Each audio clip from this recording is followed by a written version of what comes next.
ਸ਼ੁਕਰਾਨਾ ਭਾਵ ਅਰਦਾਸ। ਰਾਮਕਲੀ ਰਾਗ ਵਿੱਚ ਧੰਨ ਗੁਰੂ ਅਰਜਨ ਦੇਵ ਸਾਹਿਬ ਜੀ ਦਾ ਇਹ ਪਾਵਨ ਬਚਨ।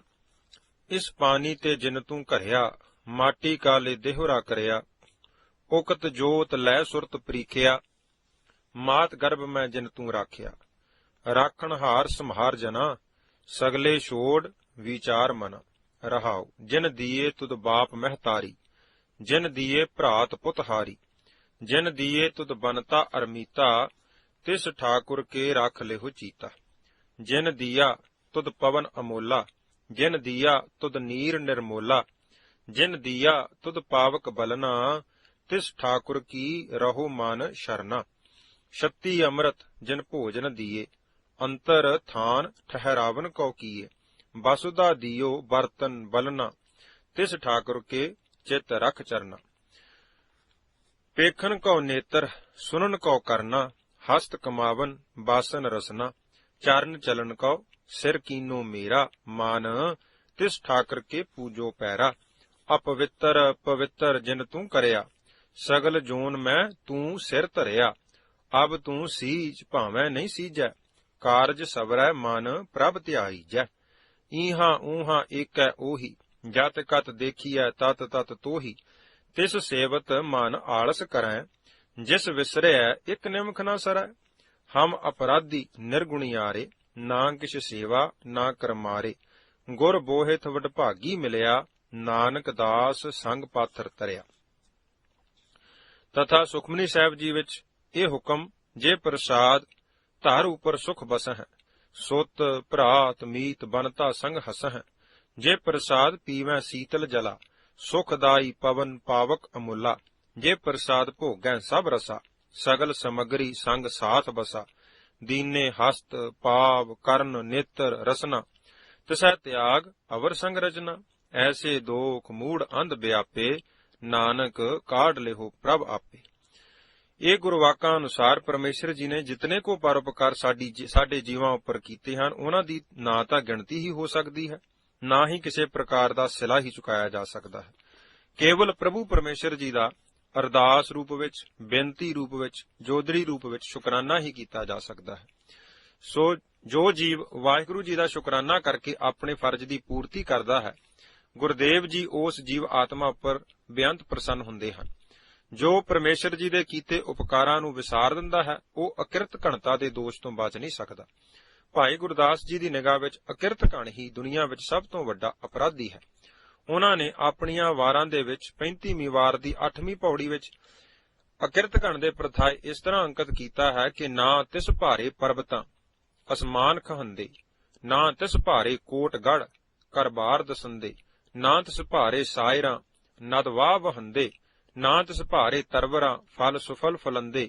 ਨਾ ਤਿਸ ਭਾਰੇ ਜੀ ਜੰਤ ਅਣਗਿਣਤ ਫਰੰਦੇ, ਭਾਰੇ ਭੂਏ ਅਕਿਰਤ ਘਣ ਮੰਦੀ ਹੂੰ ਮੰਦੇ।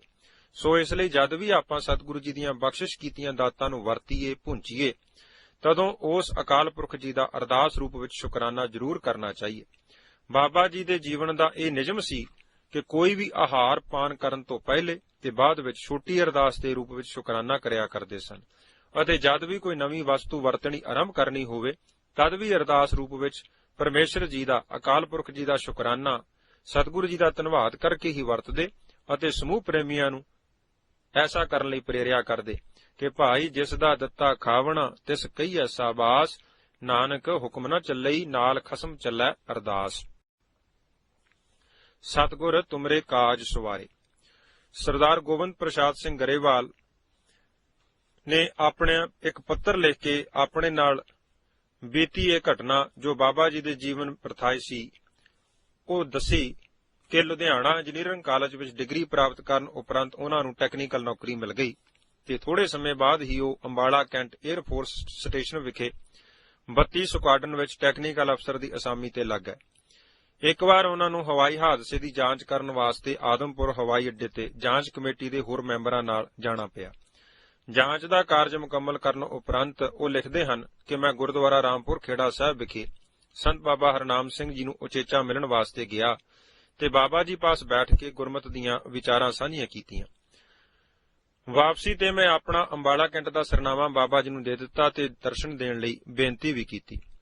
1969 ਦੇ ਨਵੰਬਰ ਮਹੀਨੇ ਵਿੱਚ ਉਹ ਦੱਸਦੇ ਹਨ ਕਿ ਮੇਰੇ ਪਾਸੋਂ ਉਸ ਹਵਾਈ ਜਹਾਜ਼ ਦਾ ਐਕਸੀਡੈਂਟ ਹੋ ਗਿਆ ਜੋ ਕਿ ਥੋੜਾ ਸਮਾਂ ਪਹਿਲਾਂ ਹੀ ਭਾਰਤ ਸਰਕਾਰ ਨੇ ਰੂਸ ਪਾਸੋਂ ਖਰੀਦਿਆ ਸੀ। ਹੋਏ ਨੁਕਸਾਨ ਦਾ ਅੰਦਾਜ਼ਾ ਉਸ ਸਮੇਂ ਕੋਈ 2-2.5 ਲੱਖ ਰੁਪਏ ਲਾਇਆ ਗਿਆ ਅਤੇ ਮੇਰੇ ਖਿਲਾਫ ਪੜਤਾਲ ਦਾ ਹੁਕਮ ਦਿੱਤਾ ਗਿਆ ਤੇ ਮੈਂ ਬਹੁਤ ਜ਼ਿਆਦਾ ਨਿਰਾਸ਼ ਹੋ ਗਿਆ। ਗੋਬਿੰਦ ਪ੍ਰਸਾਦ ਸਿੰਘ ਹੋਰੀ ਲਿਖਦੇ ਹਨ ਕਿ ਕੁਝ ਵੀ ਹੋ ਸਕਦਾ ਸੀ, ਮੈਂ ਇੱਕ ਬਹੁਤ ਦੁਖੀ ਸਮੇਂ ਦਾ ਸਾਹਮਣਾ ਕਰ ਰਿਹਾ ਸਾਂ। ਐਕਸੀਡੈਂਟ ਹੋਣ ਤੋਂ 2 ਦਿਨ ਬਾਅਦ ਹੀ ਬਾਬਾ ਜੀ ਅਚਾਨਕ ਅੰਬਾਲਾ ਛਾਉਣੀ ਮੇਰੇ ਘਰ ਆ ਗਏ। ਜਦ ਮੈਂ ਦੁਪਹਿਰ ਦਾ ਖਾਣਾ ਖਾਣ ਵਾਸਤੇ ਘਰ ਪੁੱਜਾ ਤਾਂ ਮੇਰੀ ਘਰਵਾਲੀ ਨੇ ਦੱਸਿਆ ਕਿ ਬਾਬਾ ਜੀ ਅਤੇ ਇੱਕ ਹੋਰ ਸਿੰਘ ਥੋੜਾ ਚਿਰ ਪਹਿਲਾਂ ਘਰ ਆਏ ਹੋਏ ਹਨ। ਗਰੇਵਾਲ ਸਾਹਿਬ ਦੱਸਦੇ ਨੇ ਕਿ ਇਹ ਗੱਲ ਸੁਣ ਕੇ ਮੈਨੂੰ ਬਹੁਤ ਖੁਸ਼ੀ ਹੋਈ ਤੇ ਡਿੱਗੇ ਮਨ ਨੂੰ ਧਰਵਾਸ ਮਿਲ ਗਿਆ। ਬਾਬਾ ਜੀ ਨੂੰ ਨਮਸਕਾਰ ਕੀਤੀ ਤੇ ਫਤਿਹ ਬੁਲਾਈ। ਬਾਬਾ ਜੀ ਨੇ ਦੱਸਿਆ ਕਿ ਉਹ ਜਮਨਾ ਨਗਰ ਜਾ ਰਹੇ ਸਨ ਤੇ ਇੱਕ ਰਾਤ ਲਈ ਉਹਨਾਂ ਪਾਸ ਠਹਿਰਨਗੇ। ਖਾਣਾ ਖਾਣ ਉਪਰੰਤ ਮੁੜ ਕੇ ਮੈਨੂੰ ਖਿਆਲ ਆਵੇ ਕਿ ਮੈਂ ਬਾਬਾ ਜੀ ਨੂੰ ਹਵਾਈ ਹਾਦਸੇ ਬਾਰੇ ਦੱਸਾਂ, ਪਰ ਹੀਆ ਨਾ ਪਵੇ। ਮੈਂ ਦੁਬਾਰਾ ਕੰਮ ਤੇ ਚਲਾ ਗਿਆ ਤੇ ਸ਼ਾਮ ਨੂੰ ਕੰਮ ਤੋਂ ਵਾਪਸ ਆ ਕੇ ਬਾਬਾ ਜੀ ਦੇ ਕੋਲ ਬੈਠ ਗਿਆ। ਮਨ ਵਿੱਚ ਮੁੜ ਹਾਦਸੇ ਦੇ ਨਿਕਲਣ ਵਾਲੇ ਸਿੱਟਿਆਂ ਬਾਰੇ ਚਿੰਤਾ ਦੀ ਲਹਿਰ ਚੱਲ ਰਹੀ ਸੀ। ਬਾਬਾ ਜੀ ਨੇ ਮੇਰੇ ਵੱਲ ਇਸ਼ਾਰਾ ਕਰਕੇ ਕਿਹਾ, ਗੋਬਿੰਦ ਪ੍ਰਸਾਦ ਸਿੰਘ ਜੀ, ਜੋ ਵੀ ਤੁਹਾਨੂੰ ਪਰੇਸ਼ਾਨੀ ਹੈ ਨਿਸੰਗ ਹੋ ਕੇ ਦੱਸ ਦਿਓ, ਗੁਰੂ ਮਹਾਰਾਜ ਭਲੀ ਕਰਨਗੇ, ਤੁਹਾਡਾ ਵਾਲ ਵੀ ਵਿੰਗਾ ਨਹੀਂ ਹੋਵੇਗਾ। ਇਹ ਬਚਨ ਸੁਣ ਕੇ ਮੇਰੀ ਜਾਨ ਵਿੱਚ ਜਾਨ ਆਈ ਤੇ ਹੋਏ ਹਵਾਈ ਹਾਦਸੇ ਬਾਰੇ ਚੱਲ ਰਹੀ ਜਾਂਚ ਬਾਰੇ ਵਿਸਥਾਰ ਵਿੱਚ ਦੱਸਿਆ ਤੇ ਜਾਂਚ ਉਪਰੰਤ ਨਿਕਲਣ ਵਾਲੇ ਨਤੀਜੇ ਤੇ ਸਜ਼ਾ ਬਾਰੇ ਵੀ ਦੱਸਿਆ ਗਿਆ। ਸਾਰੀ ਗੱਲਬਾਤ ਸੁਣ ਕੇ ਬਾਬਾ ਜੀ ਕਹਿਣ ਲੱਗੇ, ਕਾਕਾ, ਪੰਜਵੇਂ ਪਾਤਸ਼ਾਹ ਜੀ ਦਾ ਗੌੜੀ ਰਾਗ ਵਿੱਚ ਸ਼ਬਦ ਜੋ ਇੱਥੋਂ ਆਰੰਭ ਹੁੰਦਾ ਹੈ, ਗੌੜੀ ਮਹੱਲਾ ਪੰਜਵਾਂ, ਥਿਰ ਕਰ ਬੈਸੋ ਹਰਜਨ ਪਿਆਰੇ, ਸਤਿਗੁਰ ਤੁਮਰੇ ਕਾਜ ਸਵਾਰੇ ਰਹਾਓ। ਇਸ ਸ਼ਬਦ ਦਾ ਜਾਪ ਵੱਧ ਤੋਂ ਵੱਧ ਕਰਿਆ ਕਰੋ। ਗੁਰੂ ਮਹਾਰਾਜ ਜੀ ਦੇ ਚਰਨਾਂ ਵਿੱਚ ਅਰਦਾਸ ਕਰੋ, ਸਤਿਗੁਰੂ ਜੀ ਸਹਾਈ ਹੋਣਗੇ। ਗੋਬਿੰਦ ਪ੍ਰਸਾਦ ਸਿੰਘ ਹੋਰੀ ਲਿਖਦੇ ਹਨ ਕਿ ਮੈਂ ਸ਼ਬਦ ਲਿਖ ਲਿਆ ਤੇ ਜ਼ਬਾਨੀ ਯਾਦ ਕਰਕੇ ਪਾਠ ਆਰੰਭ ਕਰ ਦਿੱਤਾ। ਮਨ ਕਰਕੇ ਮੈਨੂੰ ਇੰਨਾ ਭਰੋਸਾ ਬਣ ਗਿਆ ਕਿ ਹੁਣ ਮੈਨੂੰ ਕੋਈ ਸਜ਼ਾ ਨਹੀਂ ਮਿਲੇਗੀ। ਜਾਂਚ ਕਮੇਟੀ ਨੂੰ ਸਾਫ਼-ਸਾਫ਼ ਕਹਿ ਦਿੱਤਾ ਕਿ ਇਸ ਹਾਦਸੇ ਵਿੱਚ ਮੇਰੀ ਗਲਤੀ ਸੀ। ਜਾਂਚ ਕਮੇਟੀ ਦੇ ਅਫਸਰਾਂ ਉੱਪਰ ਮੇਰੇ ਸੱਚ ਦੱਸਣ ਤੇ ਗਲਤੀ ਮੰਨ ਲੈਣ ਦਾ ਇੰਨਾ ਅਸਰ ਪਿਆ ਕਿ ਰਿਪੋਰਟ ਲਿਖਣ ਲੱਗਿਆ ਉਹਨਾਂ ਲਿਖ ਦਿੱਤਾ ਕਿ ਇਸ ਅਫਸਰ ਨੂੰ ਦਿਆਨਤਦਾਰੀ ਨਾਲ ਆਪਣਾ ਕਸੂਰ ਮੰਨ ਲਿਆ ਹੈ, ਇਸ ਲਈ ਇਸ ਨੂੰ ਚੇਤਾਵਨੀ ਦੇ ਕੇ ਛੱਡ ਦਿੱਤਾ ਜਾਵੇ। ਇਸ ਰਿਪੋਰਟ ਤੇ ਸਟੇਸ਼ਨ ਕਮਾਂਡਰ ਨੇ ਹਾਮੀ ਭਰ ਦਿੱਤੀ ਤੇ ਕਮਾਂਡ ਨੂੰ ਵੀ ਰਿਪੋਰਟ ਭੇਜ ਦਿੱਤੀ ਗਈ। ਕਮਾਂਡ ਨੇ ਵੀ ਇਸੇ ਰਿਪੋਰਟ ਦੀ ਹਾਂ ਵਿੱਚ ਹਾਂ ਮਿਲਾ ਕੇ ਆਪਣੀ ਸਹਿਮਤੀ ਦੇ ਦਿੱਤੀ ਤੇ ਜਾਂਚ ਰਿਪੋਰਟ ਏਅਰ ਹੈੱਡਕੁਆਰਟਰ ਨੂੰ ਭੇਜ ਦਿੱਤੀ ਗਈ। ਏਅਰ ਹੈੱਡਕੁਆਰਟਰ ਵਿੱਚ 2 ਡਾਇਰੈਕਟੋਰੇਟਾਂ ਨੇ ਆਪਣਾ ਅੰਤਮ ਫੈਸਲਾ ਦੇਣਾ ਸੀ। ਇੱਕ ਡਾਇਰੈਕਟੋਰੇਟ ਨੇ ਤਾਂ ਹੇਠਾਂ ਤੋਂ ਸਿਫਾਰਸ਼ ਹੋਈ ਰਿਪੋਰਟ ਨੂੰ ਮੰਨ ਲਿਆ, ਪਰ ਦੂਸਰੇ ਦਾ ਵਿਚਾਰ ਸੀ ਕਿ ਪਿੱਛੇ ਇਸ ਤਰ੍ਹਾਂ ਦੇ ਐਕਸੀਡੈਂਟਾਂ ਤੇ ਸਖਤ ਸਜ਼ਾ ਦਿੱਤੀ ਜਾਂਦੀ ਰਹੀ ਹੈ ਜਿਹੜੇ ਕਿ ਕਿਸੇ ਅਫਸਰ ਦੀ ਕੁਤਾਹੀ ਨਾਲ ਹੋਏ ਹੋਣ। ਇਸ ਲਈ ਇਸ ਅਫਸਰ ਨੇ ਜਦ ਆਪਣੀ ਕੁਤਾਹੀ ਮੰਨ ਵੀ ਲਈ ਹੈ ਸੋ ਸਾਹਮਣੇ ਸਾਫ਼ ਹੈ, ਸੋ ਸਖਤ ਸਜ਼ਾ ਮਿਲਣੀ ਚਾਹੀਦੀ ਹੈ, ਮੁਆਫੀ ਨਹੀਂ ਦਿੱਤੀ ਜਾ ਸਕਦੀ। ਕਿਉਂਕਿ 2 ਡਾਇਰੈਕਟੋਰੇਟਾਂ ਦੇ ਆਪਸੀ ਮਤਭੇਦ ਹੋ ਗਏ, ਇਸ ਲਈ ਮੇਰੀ ਤਫਤੀਸ਼ ਵਾਲੀ ਫਾਈਲ ਹੇਠ ਉੱਪਰ ਹੁੰਦੀ ਰਹੀ। ਜਿਉਂ-ਜਿਉਂ ਦੇਰੀ ਹੋ ਰਹੀ ਸੀ ਮੇਰੀ ਚਿੰਤਾ ਵੱਧ ਰਹੀ ਸੀ। ਆਖਰ ਰਿਹਾ ਨਾ ਗਿਆ ਤੇ ਮੈਂ ਆਪਣੇ ਇੱਕ ਦੋਸਤ ਨਾਲ ਜੋ ਕਿ ਏਅਰ ਹੈੱਡਕੁਆਰਟਰ ਵਿੱਚ ਲੱਗਿਆ ਹੋਇਆ ਸੀ ਸੰਪਰਕ ਕੀਤਾ ਤੇ ਬੇਨਤੀ ਕੀਤੀ ਕਿ ਉਹ ਮੈਨੂੰ ਪਤਾ ਕਰਕੇ ਦੱਸੇ ਕਿ ਮੇਰੀ ਜਾਂਚ ਰਿਪੋਰਟ ਤੇ ਏਅਰ ਹੈੱਡਕੁਆਰਟਰ ਦਾ ਕੀ ਵਿਚਾਰ ਹੈ। ਮੇਰੇ ਉਸ ਮਿੱਤਰ ਨੇ ਕੋਈ 3 ਘੰਟੇ ਬਾਅਦ ਮੈਨੂੰ ਫੋਨ ਤੇ ਦੱਸਿਆ ਕਿ ਜਿਸ ਨੂੰ ਸੁਣ ਕੇ ਮੈਨੂੰ ਉਸ ਦੀ ਗੱਲ ਤੇ ਯਕੀਨ ਕਰਨਾ ਔਖਾ ਹੋ ਗਿਆ। ਉਸ ਨੇ ਦੱਸਿਆ ਕਿ 2 ਡਾਇਰੈਕਟੋਰੇਟਾਂ ਦੇ ਵਿਚਾਰ ਆਪਸੀ ਮੇਲ ਨਾ ਖਾਂਦੇ ਹੋਣ ਕਾਰਨ ਜਾਂਚ ਵਾਲੀ ਫਾਈਲ ਹੇਠਾਂ ਉੱਪਰ ਕਾਫੀ ਚੱਕਰ ਲਗਾਉਂਦੀ ਰਹੀ ਹੈ ਤੇ ਕੁਝ ਸਮੇਂ ਤੋਂ ਇਹ ਫਾਈਲ ਗੁੰਮ ਹੈ। ਇਸ ਤਰ੍ਹਾਂ ਜਾਂਚ ਫਾਈਲ ਦਾ ਗੁੰਮ ਹੋ ਜਾਣਾ ਇੱਕ ਬਹੁਤ ਵੱਡੀ ਘਟਨਾ ਸੀ। ਸਾਰੀ ਜਾਂਚ ਗੁਪਤ ਫਾਈਲ ਦੇ ਰੂਪ ਵਿੱਚ ਰੱਖੀ ਜਾਂਦੀ ਹੈ। ਜੇ ਕਿਤੇ ਫਾਈਲ ਗਲਤ ਹੱਥਾਂ ਵਿੱਚ ਚਲੀ ਜਾਵੇ ਤਾਂ ਬਹੁਤ ਨੁਕਸਾਨ ਹੋ ਸਕਦਾ ਹੈ। ਦੋਸਤ ਨੇ ਦੱਸਿਆ ਕਿ ਤੇਰੀ ਜਾਂਚ ਵਾਲੀ ਫਾਈਲ ਲੱਭਣ ਲਈ ਬਹੁਤ ਕੋਸ਼ਿਸ਼ ਹੋ ਰਹੀ ਹੈ। ਜਿੰਨਾ ਚਿਰ ਫਾਈਲ ਪ੍ਰਾਪਤ ਨਹੀਂ ਹੁੰਦੀ ਉਨਾ ਚਿਰ ਕਾਰਵਾਈ ਹੋ ਨਹੀਂ ਸਕਦੀ। ਇਹ ਘਟਨਾ 1969 ਈਸਵੀ ਦੀ ਹੈ। ਗਰੇਵਾਲ ਸਾਹਿਬ ਨੇ ਦੱਸਿਆ ਕਿ ਘਰੋਗੀ ਮਜਬੂਰੀ ਕਾਰਨ ਮੈਂ 1986 ਤੱਕ ਏਅਰ ਫੋਰਸ ਦੀ 17 ਸਾਲ ਨੌਕਰੀ ਕਰਕੇ ਪਹਿਲਾਂ ਰਿਟਾਇਰਮੈਂਟ ਲੈ ਕੇ ਪੈਨਸ਼ਨ ਲੈ ਕੇ ਘਰ ਆ ਗਿਆ। ਹਾਦਸੇ ਸਮੇਂ ਉਹ ਫਲਾਈਟ ਲੈਫਟੀਨੈਂਟ ਸੀ ਤੇ ਰਿਟਾਇਰ ਹੋਣ ਸਮੇਂ ਮੈਂ ਵਿੰਗ ਕਮਾਂਡਰ ਦੇ ਅਹੁਦੇ ਤੇ ਪੁੱਜ ਗਿਆ। ਗੁਰਬਾਣੀ ਦਾ ਓਟ ਆਸਰਾ ਲੈਣ ਅਤੇ ਮਹਾਂਪੁਰਸ਼ਾਂ ਦੇ ਅਕਾਲ ਪੁਰਖ ਪਾਸ ਬੇਨਤੀ ਕਰਨ ਸਦਕਾ ਮੇਰੀ 17 ਸਾਲ ਤੱਕ ਫਾਈਲ ਹੀ ਨਾ ਲੱਭੀ। ਇਸ ਸਦਕਾ ਮੈਨੂੰ ਸਮੇਂ ਸਿਰ ਤਰੱਕੀ ਮਿਲਦੀ ਰਹੀ। ਕਿਸੇ ਅਫਸਰ ਨੇ ਵੀ ਮੈਨੂੰ ਸੁਪਰਸੀਡ ਨਾ ਕੀਤਾ ਤੇ ਨਾ ਹੀ ਮੈਨੂੰ ਭੂਰਾ ਜਿੰਨੀ ਸਜ਼ਾ ਹੀ ਮਿਲੀ। ਮਿਲਦੀ ਵੀ ਕਿਵੇਂ? ਸਤਿਗੁਰ ਤੁਮਰੇ ਕਾਜ ਸਵਾਰੇ ਦਾ ਓਟ ਆਸਰਾ ਝੁੱਲਿਆ ਸੀ।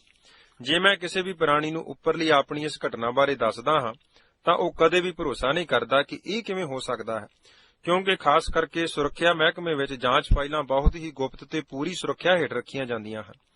ਮੈਨੂੰ ਖੁਦ ਆਪ ਨੂੰ ਯਕੀਨ ਕਰਨਾ ਔਖਾ ਹੈ ਕਿ ਇਹ ਕਿਵੇਂ ਹੋ ਗਿਆ। ਸੰਗਤ ਮੇਰੀ ਇਸ ਹੱਡਬੀਤੀ ਨੂੰ ਪੜ੍ਹ ਕੇ ਆਪ ਹੀ ਅੰਦਾਜ਼ਾ ਲਾ ਸਕਦੀ ਹੈ ਕਿ ਗੁਰਬਾਣੀ ਵਿੱਚ ਕਿੰਨੀ ਬਰਕਤ ਹੈ, ਅਤੇ ਉਹ ਮਹਾਨ ਹਸਤੀ ਬਾਬਾ ਜੀ, ਜਿਨ੍ਹਾਂ ਨੇ ਮੇਰੇ ਬਿਨਾਂ ਦੱਸਣ ਤੋਂ ਮੇਰਾ ਚਿੰਤਾ ਰੋਗ ਵੀ ਜਾਣ ਲਿਆ ਤੇ ਇਲਾਜ ਵੀ ਦੱਸ ਦਿੱਤਾ। ਬਾਬਾ ਜੀ ਧੰਨ ਸਨ, ਜੋ ਆਪ ਪਰਮੇਸ਼ਰ ਤੇ ਪੂਰਨ ਭਰੋਸੇ ਸਹਿਤ ਜੀਵਨ ਬਤੀਤ ਕਰਦੇ ਸਨ ਅਤੇ ਸਾਡੇ ਵਰਗੇ ਡਾਵਾਂ ਡੋਲ ਮਨ ਵਾਲਿਆਂ ਨੂੰ ਗੁਰਬਾਣੀ ਦਾ ਆਸਰਾ ਰੂਪੀ ਥੰਮ ਦੇ ਕੇ ਅਡੋਲ ਕਰਦੇ ਸਨ। ਦਾਸ Gobind Prasad Singh Grewal, wing commander, retired, Chandigarh. Gurbani ਅਤੇ ਮੂਲ ਮੰਤਰ ਦੀ ਸ਼ਕਤੀ। ਮਨੁੱਖ ਕੁਝ ਸੰਸਕਾਰ ਤਾਂ ਪਿਛਲੇ ਜਨਮਾਂ ਦੇ ਲੈ ਕੇ ਸੰਸਾਰ ਵਿੱਚ ਆਉਂਦਾ ਹੈ, ਪਰ ਬਹੁਤਾ ਪ੍ਰਭਾਵ ਸੰਗਤ ਦਾ ਕਬੂਲਦਾ ਹੈ। ਜਿਹੋ ਜਿਹੀ ਸੰਗਤ ਪ੍ਰਾਪਤ ਹੋ ਜਾਂਦੀ ਹੈ, ਉਹੋ ਜਿਹੇ ਮਨੁੱਖ ਦੇ ਸੰਸਕਾਰ ਪ੍ਰਫੁੱਲਤ ਹੋ ਜਾਂਦੇ ਹਨ ਤੇ ਉਸੇ ਅਨੁਸਾਰ ਸੁਭਾਅ ਤੇ ਵਿਚਾਰ ਬਣ ਜਾਂਦੇ ਹਨ। ਸਾਹ ਹਰੀ ਸਿੰਘ ਜੀ ਮੁੱਢ ਤੋਂ ਕੁਝ ਨਾਸਤਿਕ ਵਿਚਾਰਾਂ ਦੇ ਸਨ। ਉਹਨਾਂ ਦੇ ਇਹਨਾਂ ਵਿਚਾਰਾਂ ਨੂੰ ਪੀੜਾ ਕਰਨ ਵਾਸਤੇ ਉਹਨਾਂ ਨੂੰ ਸੰਗਤ ਆਪਣੇ ਮਾਸੜ ਸਾਹ ਸੰਤੋਖ ਸਿੰਘ ਤੇ ਉਹਨਾਂ ਦੇ ਦੋ ਭਰਾ ਚਰਨ ਸਿੰਘ ਦੀ ਮਿਲ ਗਈ, ਜੋ ਪੱਕੇ ਨਾਸਤਿਕ ਵਿਚਾਰਾਂ ਦੇ ਧਾਰਨੀ ਸਨ।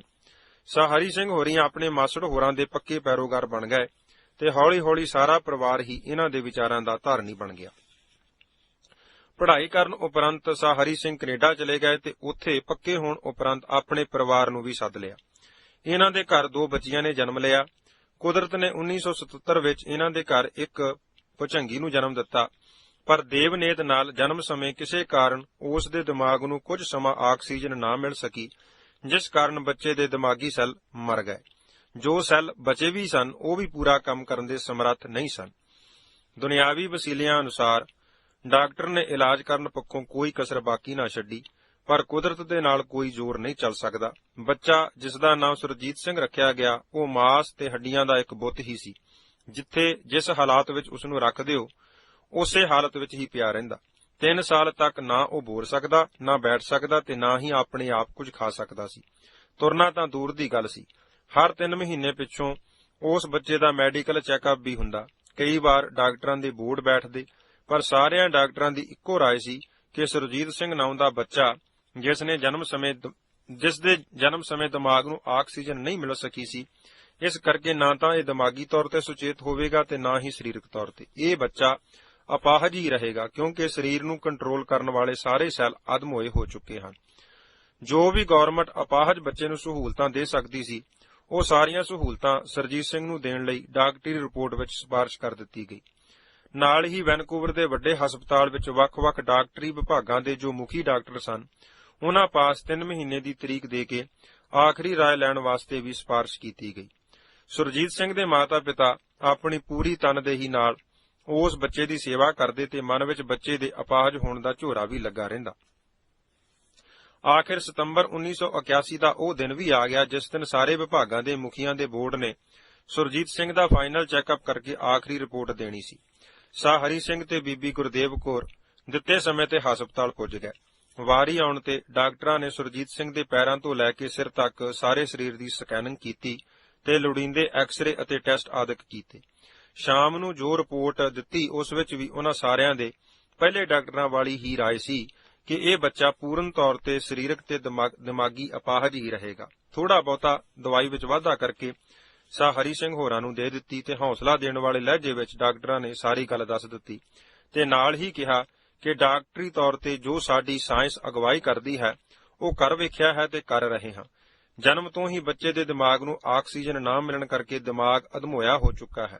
ਅਸੀਂ ਇਸ ਤੋਂ ਵੱਧ ਕੁਝ ਨਹੀਂ ਕਰ ਸਕਦੇ। ਤੁਸੀਂ ਪ੍ਰਮਾਤਮਾ ਅੱਗੇ ਇਸ ਲਈ ਪ੍ਰਾਰਥਨਾ ਕਰਿਆ ਕਰੋ। ਸੁਰਜੀਤ ਸਿੰਘ ਦੀ ਡਾਕਟਰੀ ਰਿਪੋਰਟ ਲੈਣ ਤੋਂ ਬਾਅਦ ਦੋਵੇਂ ਜੀ ਨਿਰਾਸ਼ਤਾ ਦਾ ਬੋਝ ਲੈ ਕੇ ਘਰ ਵਾਪਸ ਆ ਰਹੇ ਸਨ। ਨਿਰਾਸ਼ਤਾ ਕਾਰਨ ਦੋਵਾਂ ਜੀਆਂ ਨੇ ਕਾਫੀ ਸਮਾਂ ਆਪਸ ਵਿੱਚ ਕੋਈ ਗੱਲਬਾਤ ਨਾ ਕੀਤੀ। ਸਾਹ ਹਰੀ ਸਿੰਘ ਕਾਰ ਚਲਾ ਰਹੇ ਸਨ ਕਿ ਆਖਰ ਬੀਬੀ ਗੁਰਦੇਵ ਕੌਰ ਨੇ ਡਰਦੇ ਹੌਸਲਾ ਕਰਕੇ ਚੁੱਪ ਤੋੜੀ ਤੇ ਆਪਣੇ ਪਤੀ ਦੇਵ ਨੂੰ ਬੜੇ ਪਿਆਰ ਨਾਲ ਬੇਨਤੀ ਕੀਤੀ ਕਿ ਅਸੀਂ ਦੁਨਿਆਵੀ ਵਸੀਲੇ ਸਾਰੇ ਕਰਕੇ ਵੇਖੇ ਹਨ ਤੇ ਡਾਕਟਰਾਂ ਨੇ ਵੀ ਆਪਣੀ ਪੂਰੀ ਵਾਹ ਲਾ ਲਈ ਹੈ। ਆਖਰੀ ਆਸ ਕੁਝ ਡਾਕਟਰਾਂ ਦੇ ਅੱਜ ਦੇ ਬੋਰਡ ਤੇ ਸੀ ਕਿ ਇਹ ਹੀ ਕੁਝ ਰੇਖ ਵਿੱਚ ਮੇਖ ਮਾਰ ਦੇਣਗੇ, ਪਰ ਇਹਨਾਂ ਨੇ ਵੀ ਸਾਡੇ ਹੱਥ ਨਿਰਾਸ਼ਤਾ ਦਾ ਚਿੱਠਾ ਫੜਾਉਣ ਤੇ ਥੋੜਾ ਧੀਰਜ ਦੇਣ ਤੋਂ ਵੱਧ ਹੋਰ ਕੁਝ ਵੀ ਸਾਡੇ ਪੱਲੇ ਨਹੀਂ ਪਾਇਆ। ਸੰਸਾਰਕ ਪੱਖ ਤੋਂ ਤਾਂ ਹੁਣ ਸਾਡੇ ਸਾਹਮਣੇ ਹਨੇਰਾ ਹੀ ਹਨੇਰਾ ਹੈ। ਮੈਂ ਇੱਥੇ ਕਿਸੇ ਪਾਸੋਂ ਸੁਣਿਆ ਹੈ ਕਿ ਰਾਮਪੁਰ ਖੇੜੇ ਵਾਲੇ ਸੰਤ ਇੱਥੇ ਰਿਚਮੰਡ ਵਿਖੇ ਸਾਹ ਫੇਰਾ ਸਿੰਘ ਦੇ ਘਰ ਕੁਝ ਦਿਨਾਂ ਤੋਂ ਆਏ ਹੋਏ ਹਨ। ਜੇ ਤੁਸੀਂ ਮਹਿਸੂਸ ਨਾ ਕਰੋ ਤਾਂ ਅਸੀਂ ਉਹਨਾਂ ਪਾਸ ਚੱਲ ਕੇ ਬੇਨਤੀ ਕਰੀਏ, ਸ਼ਾਇਦ ਸਾਡੀ ਝੋਲੀ ਵਿੱਚ ਕੁਝ ਖੈਰ ਪੈ ਹੀ ਜਾਵੇ। ਬੀਬੀ ਗੁਰਦੇਵ ਕੌਰ ਦੀ ਗੱਲ ਸੁਣ ਕੇ ਸਾਹ ਹਰੀ ਸਿੰਘ, ਜੋ ਪਹਿਲਾਂ ਹੀ ਬੜੇ ਪਰੇਸ਼ਾਨ ਸਨ, ਕਹਿਣ ਲੱਗੇ ਕਿ ਕੈਨੇਡਾ ਵਰਗੇ ਮੁਲਕ ਵਿੱਚ ਵੈਨਕੂਵਰ ਦੇ ਚੋਟੀ ਦੇ ਡਾਕਟਰਾਂ ਨੇ, ਜਿਨ੍ਹਾਂ ਨੇ ਸਾਰੀ ਉਮਰ ਇਸੇ ਪਾਸੇ ਗਾਲ ਦਿੱਤੀ ਹੈ, ਆਪਣੇ ਕਿੱਤੇ ਵਿੱਚ ਇੰਨੇ ਮਾਹਰ ਹਨ ਕਿ ਇੱਕ ਵਾਰ ਇਹਨਾਂ ਦੇ ਹੱਥ ਬਿਮਾਰੀ ਦਾ ਕਾਰਨ ਆ ਜਾਵੇ, ਇਹ ਤਾਂ ਮੌਤ ਦੇ ਮੂੰਹ ਵਿੱਚੋਂ ਵੀ ਆਦਮੀ ਨੂੰ ਕੱਢ ਲੈਂਦੇ ਹਨ। ਇਹਨਾਂ ਵਿਚਾਰਿਆਂ ਦੀ ਕੋਈ ਪੇਸ਼ ਨਹੀਂ ਜਾ ਰਹੀ। ਤੇਰੇ ਬਾਬੇ ਨੇ ਕਿਹੜਾ ਕੋਈ ਫੂਕ ਮਾਰ ਕੇ ਇਸ ਨੂੰ ਰਾਜੀ ਕਰ ਦੇਣਾ ਹੈ। ਬਾਬਿਆਂ ਨੇ ਤਾਂ ਆਪਣਾ ਦਾਲ ਫੁਲਕੇ ਦਾ ਰੁਜ਼ਗਾਰ ਬਣਾਇਆ ਹੋਇਆ ਹੈ। ਇਸ ਤਰ੍ਹਾਂ ਦਾ ਰੁੱਖਾ ਜਿਹਾ ਉੱਤਰ ਸੁਣ ਕੇ ਬੀਬੀ ਗੁਰਦੇਵ ਕੌਰ ਚੁੱਪ ਕਰ ਗਈ। ਸਾਹ ਹਰੀ ਸਿੰਘ ਹੋਰੀ ਆਪ ਦੱਸਿਆ ਕਰਦੇ ਹਨ ਕਿ ਥੋੜੀ ਦੇਰ ਕਾਰ ਚਲਾਉਂਦੇ ਮੇਰੇ ਮਨ ਵਿੱਚ ਵਿਚਾਰ ਆਈ ਕਿ ਚਲੋ $2 ਦਾ ਪੈਟਰੋਲ ਹੀ ਹੋਰ ਵੱਧ ਲੱਗ ਜਾਏਗਾ ਨਾ। ਡਾਕਟਰਾਂ ਨੇ ਤਾਂ ਜਵਾਬ ਦੇ ਹੀ ਦਿੱਤਾ ਹੈ, ਚਲੋ ਗੁਰਦੇਵ ਕੌਰ ਦੇ ਮਨ ਦਾ ਸੰਕਲਪ ਹੀ ਪੂਰਾ ਹੋ ਜਾਏਗਾ। ਇਸ ਤਰ੍ਹਾਂ ਦੀ ਵਿਚਾਰ ਆਉਣ ਉਪਰੰਤ ਹਰੀ ਸਿੰਘ ਨੇ ਗੱਡੀ ਸਾਹ ਫੇਰਾ ਸਿੰਘ ਦੇ ਘਰ ਨੂੰ ਮੋੜ ਲਈ ਤੇ ਗੁਰਦੇਵ ਕੌਰ ਨੂੰ ਕਿਹਾ ਕਿ ਡਾਕਟਰਾਂ ਨੇ ਤਾਂ ਨਾਂ ਦਾ ਚਿੱਠਾ ਸਾਨੂੰ ਫੜਾ ਦਿੱਤਾ ਹੈ, ਹੁਣ ਤੂੰ ਬਾਬਿਆਂ ਪਾਸੋਂ ਜੋ ਉਸ ਦਾ ਕਰਵਾਉਣਾ ਹੈ ਕਰਵਾ ਲੈ। ਇਸ ਤਰ੍ਹਾਂ ਦੀਆਂ ਗੱਲਾਂ ਕਰਦੇ ਦੋਵੇਂ ਸਾਹ ਫੇਰਾ ਸਿੰਘ ਹੋਰਾਂ ਦੇ ਘਰ ਪਹੁੰਚ ਗਏ। ਬੂਹਾ ਖੜਕਾਇਆ। ਬੀਬੀ ਅਜੀਤ ਕੌਰ ਸਾਹ ਫੇਰਾ ਸਿੰਘ ਹੋਰਾਂ ਦੀ ਧਰਮ ਪਤਨੀ ਨੇ ਬੂਹਾ ਖੋਲਿਆ, ਫਤਿਹ ਬੁਲਾਈ ਤੇ ਅੰਦਰ ਬਿਠਾ ਲਿਆ। ਜਲ ਪਾਣੀ ਪਿਆ ਕੇ ਆਉਣ ਦਾ ਕਾਰਨ ਪੁੱਛਿਆ। ਹਰੀ ਸਿੰਘ ਤਾਂ ਚੁੱਪ ਰਹੇ, ਪਰ ਬੀਬੀ ਗੁਰਦੇਵ ਕੌਰ ਨੇ ਆਪਣੇ ਬੱਚੇ ਸੁਰਜੀਤ ਸਿੰਘ ਦੀ ਕਹਾਣੀ ਤੇ ਡਾਕਟਰਾਂ ਦੇ ਨਾਂ ਕਰਨ ਤੱਕ ਦਾ ਸਾਰਾ ਹਾਲ ਭਰੇ ਮਨ ਨਾਲ ਦੱਸਿਆ ਤੇ ਨਾਲ ਹੀ ਬੇਨਤੀ ਕੀਤੀ ਕਿ ਪਤਾ ਲੱਗਾ ਹੈ ਕਿ ਤੁਹਾਡੇ ਘਰ ਰਾਮਪੁਰ ਖੇੜੇ ਵਾਲੇ ਮਹਾਂਪੁਰਖ ਆਏ ਹੋਏ ਹਨ। ਤੁਸੀਂ ਸਾਡੀ ਉਹਨਾਂ ਪਾਸ ਸਿਫਾਰਿਸ਼ ਕਰੋ ਤਾਂ ਜੋ ਉਹ ਬੱਚੇ ਨੂੰ ਕੋਈ ਅਸ਼ੀਰਵਾਦ ਦੇਣ ਤੇ ਇਹ ਵਿਚਾਰਾ ਆਪਣੀ ਕਿਰਿਆ ਸੋਧਣ ਤੇ ਤੁਰਨ ਫਿਰਨ ਜੋਗਾ ਹੀ ਹੋ ਜਾਵੇ। ਬੀਬੀ ਅਜੀਤ ਕੌਰ ਨੇ ਉਹਨਾਂ ਨਾਲ ਹਮਦਰਦੀ ਪ੍ਰਗਟਾਈ ਤੇ ਉਹਨਾਂ ਨੂੰ ਥੱਲੇ ਬਿਠਾ ਕੇ ਆਪ ਬਾਬਾ ਜੀ ਪਾਸ ਉੱਪਰਲੇ ਕਮਰੇ ਵਿੱਚ, ਜਿੱਥੇ ਬਾਬਾ ਜੀ ਦੀ ਰਹਾਇਸ਼ ਸੀ, ਬੇਨਤੀ ਕਰਨ ਲਈ ਚਲੇ ਗਏ। ਬਾਬਾ ਜੀ ਦੇ ਉਤਰਾਧਿਕਾਰੀ ਬਾਬਾ ਸੇਵਾ ਸਿੰਘ ਜੀ ਵੀ ਕੋਲ ਬੈਠੇ ਸਨ। ਬੀਬੀ ਅਜੀਤ ਕੌਰ ਨੇ ਬਾਬਾ ਜੀ ਪਾਸ ਬੇਨਤੀ ਕੀਤੀ ਕਿ ਆਪ ਜੀ ਦੇ ਗੁਰਦੁਆਰਾ ਸਾਹਿਬ ਦੇ ਗੁਆਂਢੀ ਪਿੰਡ ਪੰਡੋਰੀ ਅਟਵਾਲ ਤੋਂ ਸਾਹ ਹਰੀ ਸਿੰਘ ਤੇ ਬੀਬੀ ਗੁਰਦੇਵ ਕੌਰ ਆਪਣੇ ਬੱਚੇ ਦੀ ਦੇਹ ਅਰੋਗਤਾ ਲਈ ਅਰਦਾਸ ਕਰਵਾਉਣ ਲਈ ਬੇਨਤੀ ਕਰਨ ਆਏ ਹਨ। ਕੀ ਮੈਂ ਉਹਨਾਂ ਨੂੰ ਉੱਪਰ ਲੈ ਆਵਾਂ? ਬਾਬਾ ਜੀ ਨੇ ਸਾਰੀ ਗੱਲ ਸੁਣੀ ਤੇ ਬੜੇ ਜੋਸ਼ ਵਿੱਚ ਆਏ ਤੇ ਕਹਿਣ ਲੱਗੇ ਕਿ ਬੀਬੀ, ਮੈਂ ਇੱਥੇ ਲੋਕਾਂ ਦੇ ਮੁੰਡੇ ਕੁੜੀਆਂ ਨੂੰ ਰਾਜੀ ਕਰਨ ਵਾਸਤੇ ਤੇ ਨਹੀਂ ਆਇਆ। ਰੱਬ ਦੇ ਘਰ ਦੀ ਕੋਈ ਗੱਲ ਨਹੀਂ ਪੁੱਛਦਾ, ਸਭ ਦੁਨਿਆਵੀ ਪਰੇਸ਼ਾਨੀਆਂ ਤੇ ਸਵਾਲ ਲੈ ਕੇ ਹੀ ਆਉਂਦੇ ਹਨ। ਬੀਬੀ ਜੀਤ ਕੌਰ ਨੂੰ ਸੰਬੋਧਨ ਕਰਕੇ ਬਾਬਾ ਜੀ ਕਹਿਣ ਲੱਗੇ, ਭਲਾ ਅੱਗੇ ਮੈਂ ਕਿੰਨਿਆਂ ਕੋ ਦੇ ਮੁੰਡੇ ਕੁੜੀਆਂ ਰਾਜੀ ਕੀਤੇ ਹਨ। ਬਾਬਾ ਜੀ ਦਾ ਗੁੱਸਾ ਦੇਖ ਕੇ ਬੀਬੀ ਜੀ ਤਾਂ ਉੱਥੋਂ ਚਲੇ ਗਏ।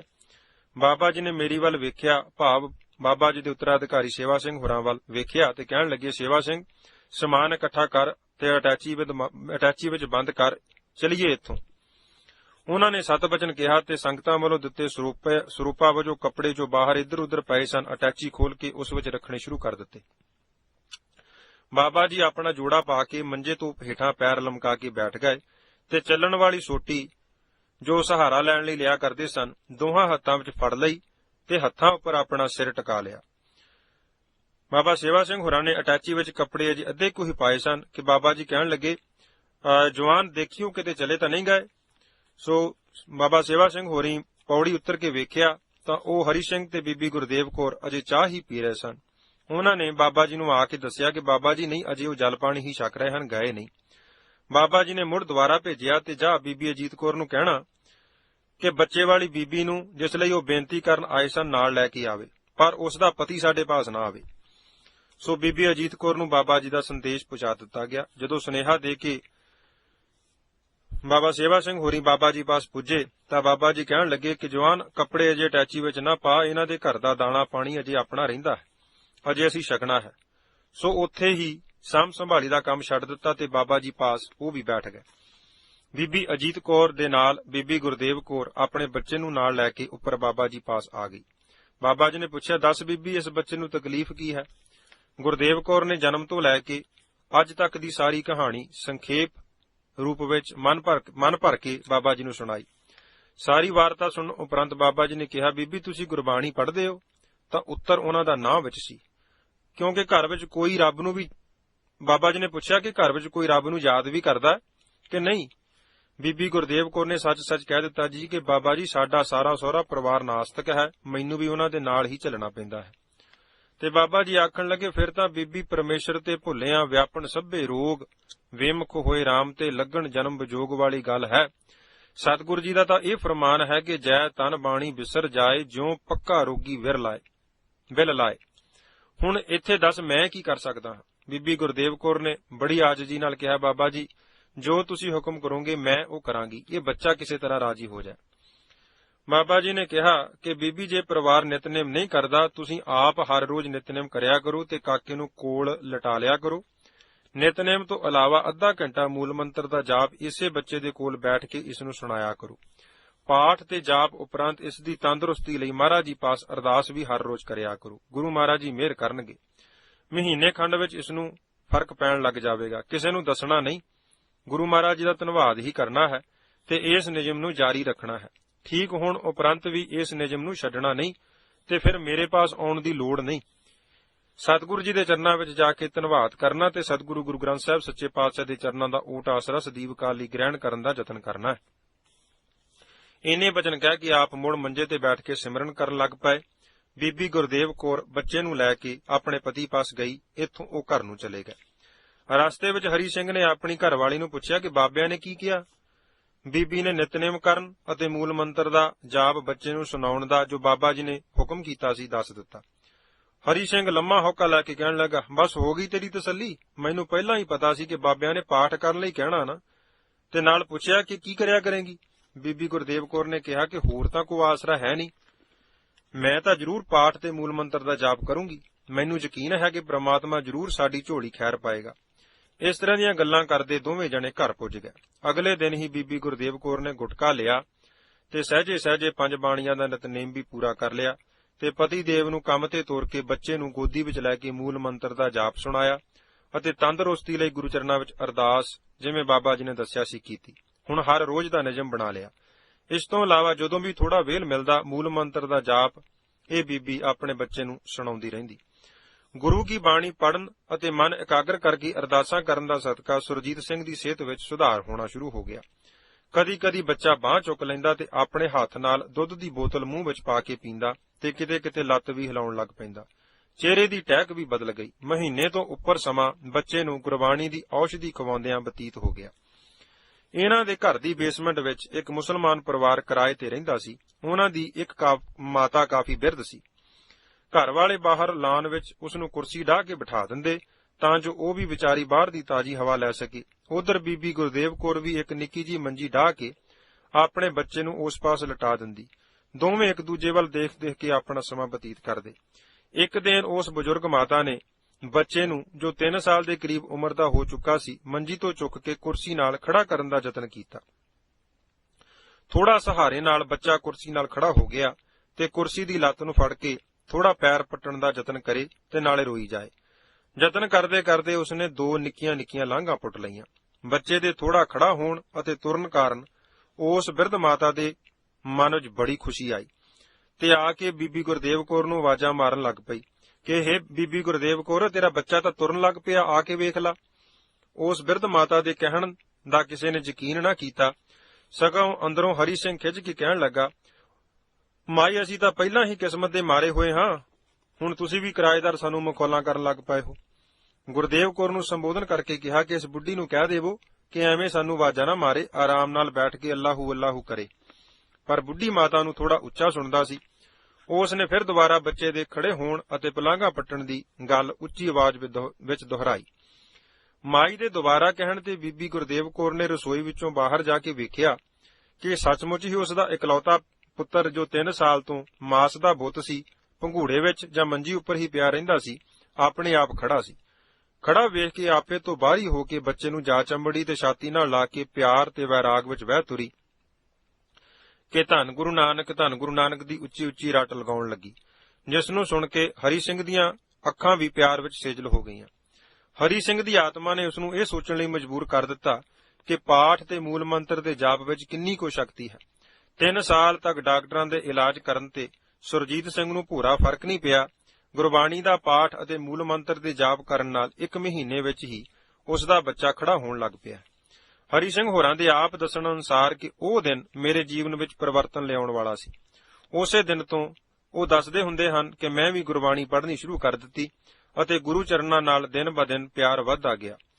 ਅੱਜ ਸਾਰਾ ਪਰਿਵਾਰ ਅੰਮ੍ਰਿਤਧਾਰੀ ਬਣ ਕੇ ਸੱਚੇ ਤੇ ਸਿੱਧੇ ਰਸਤੇ ਤੇ ਚੱਲ ਰਹੇ ਹਨ।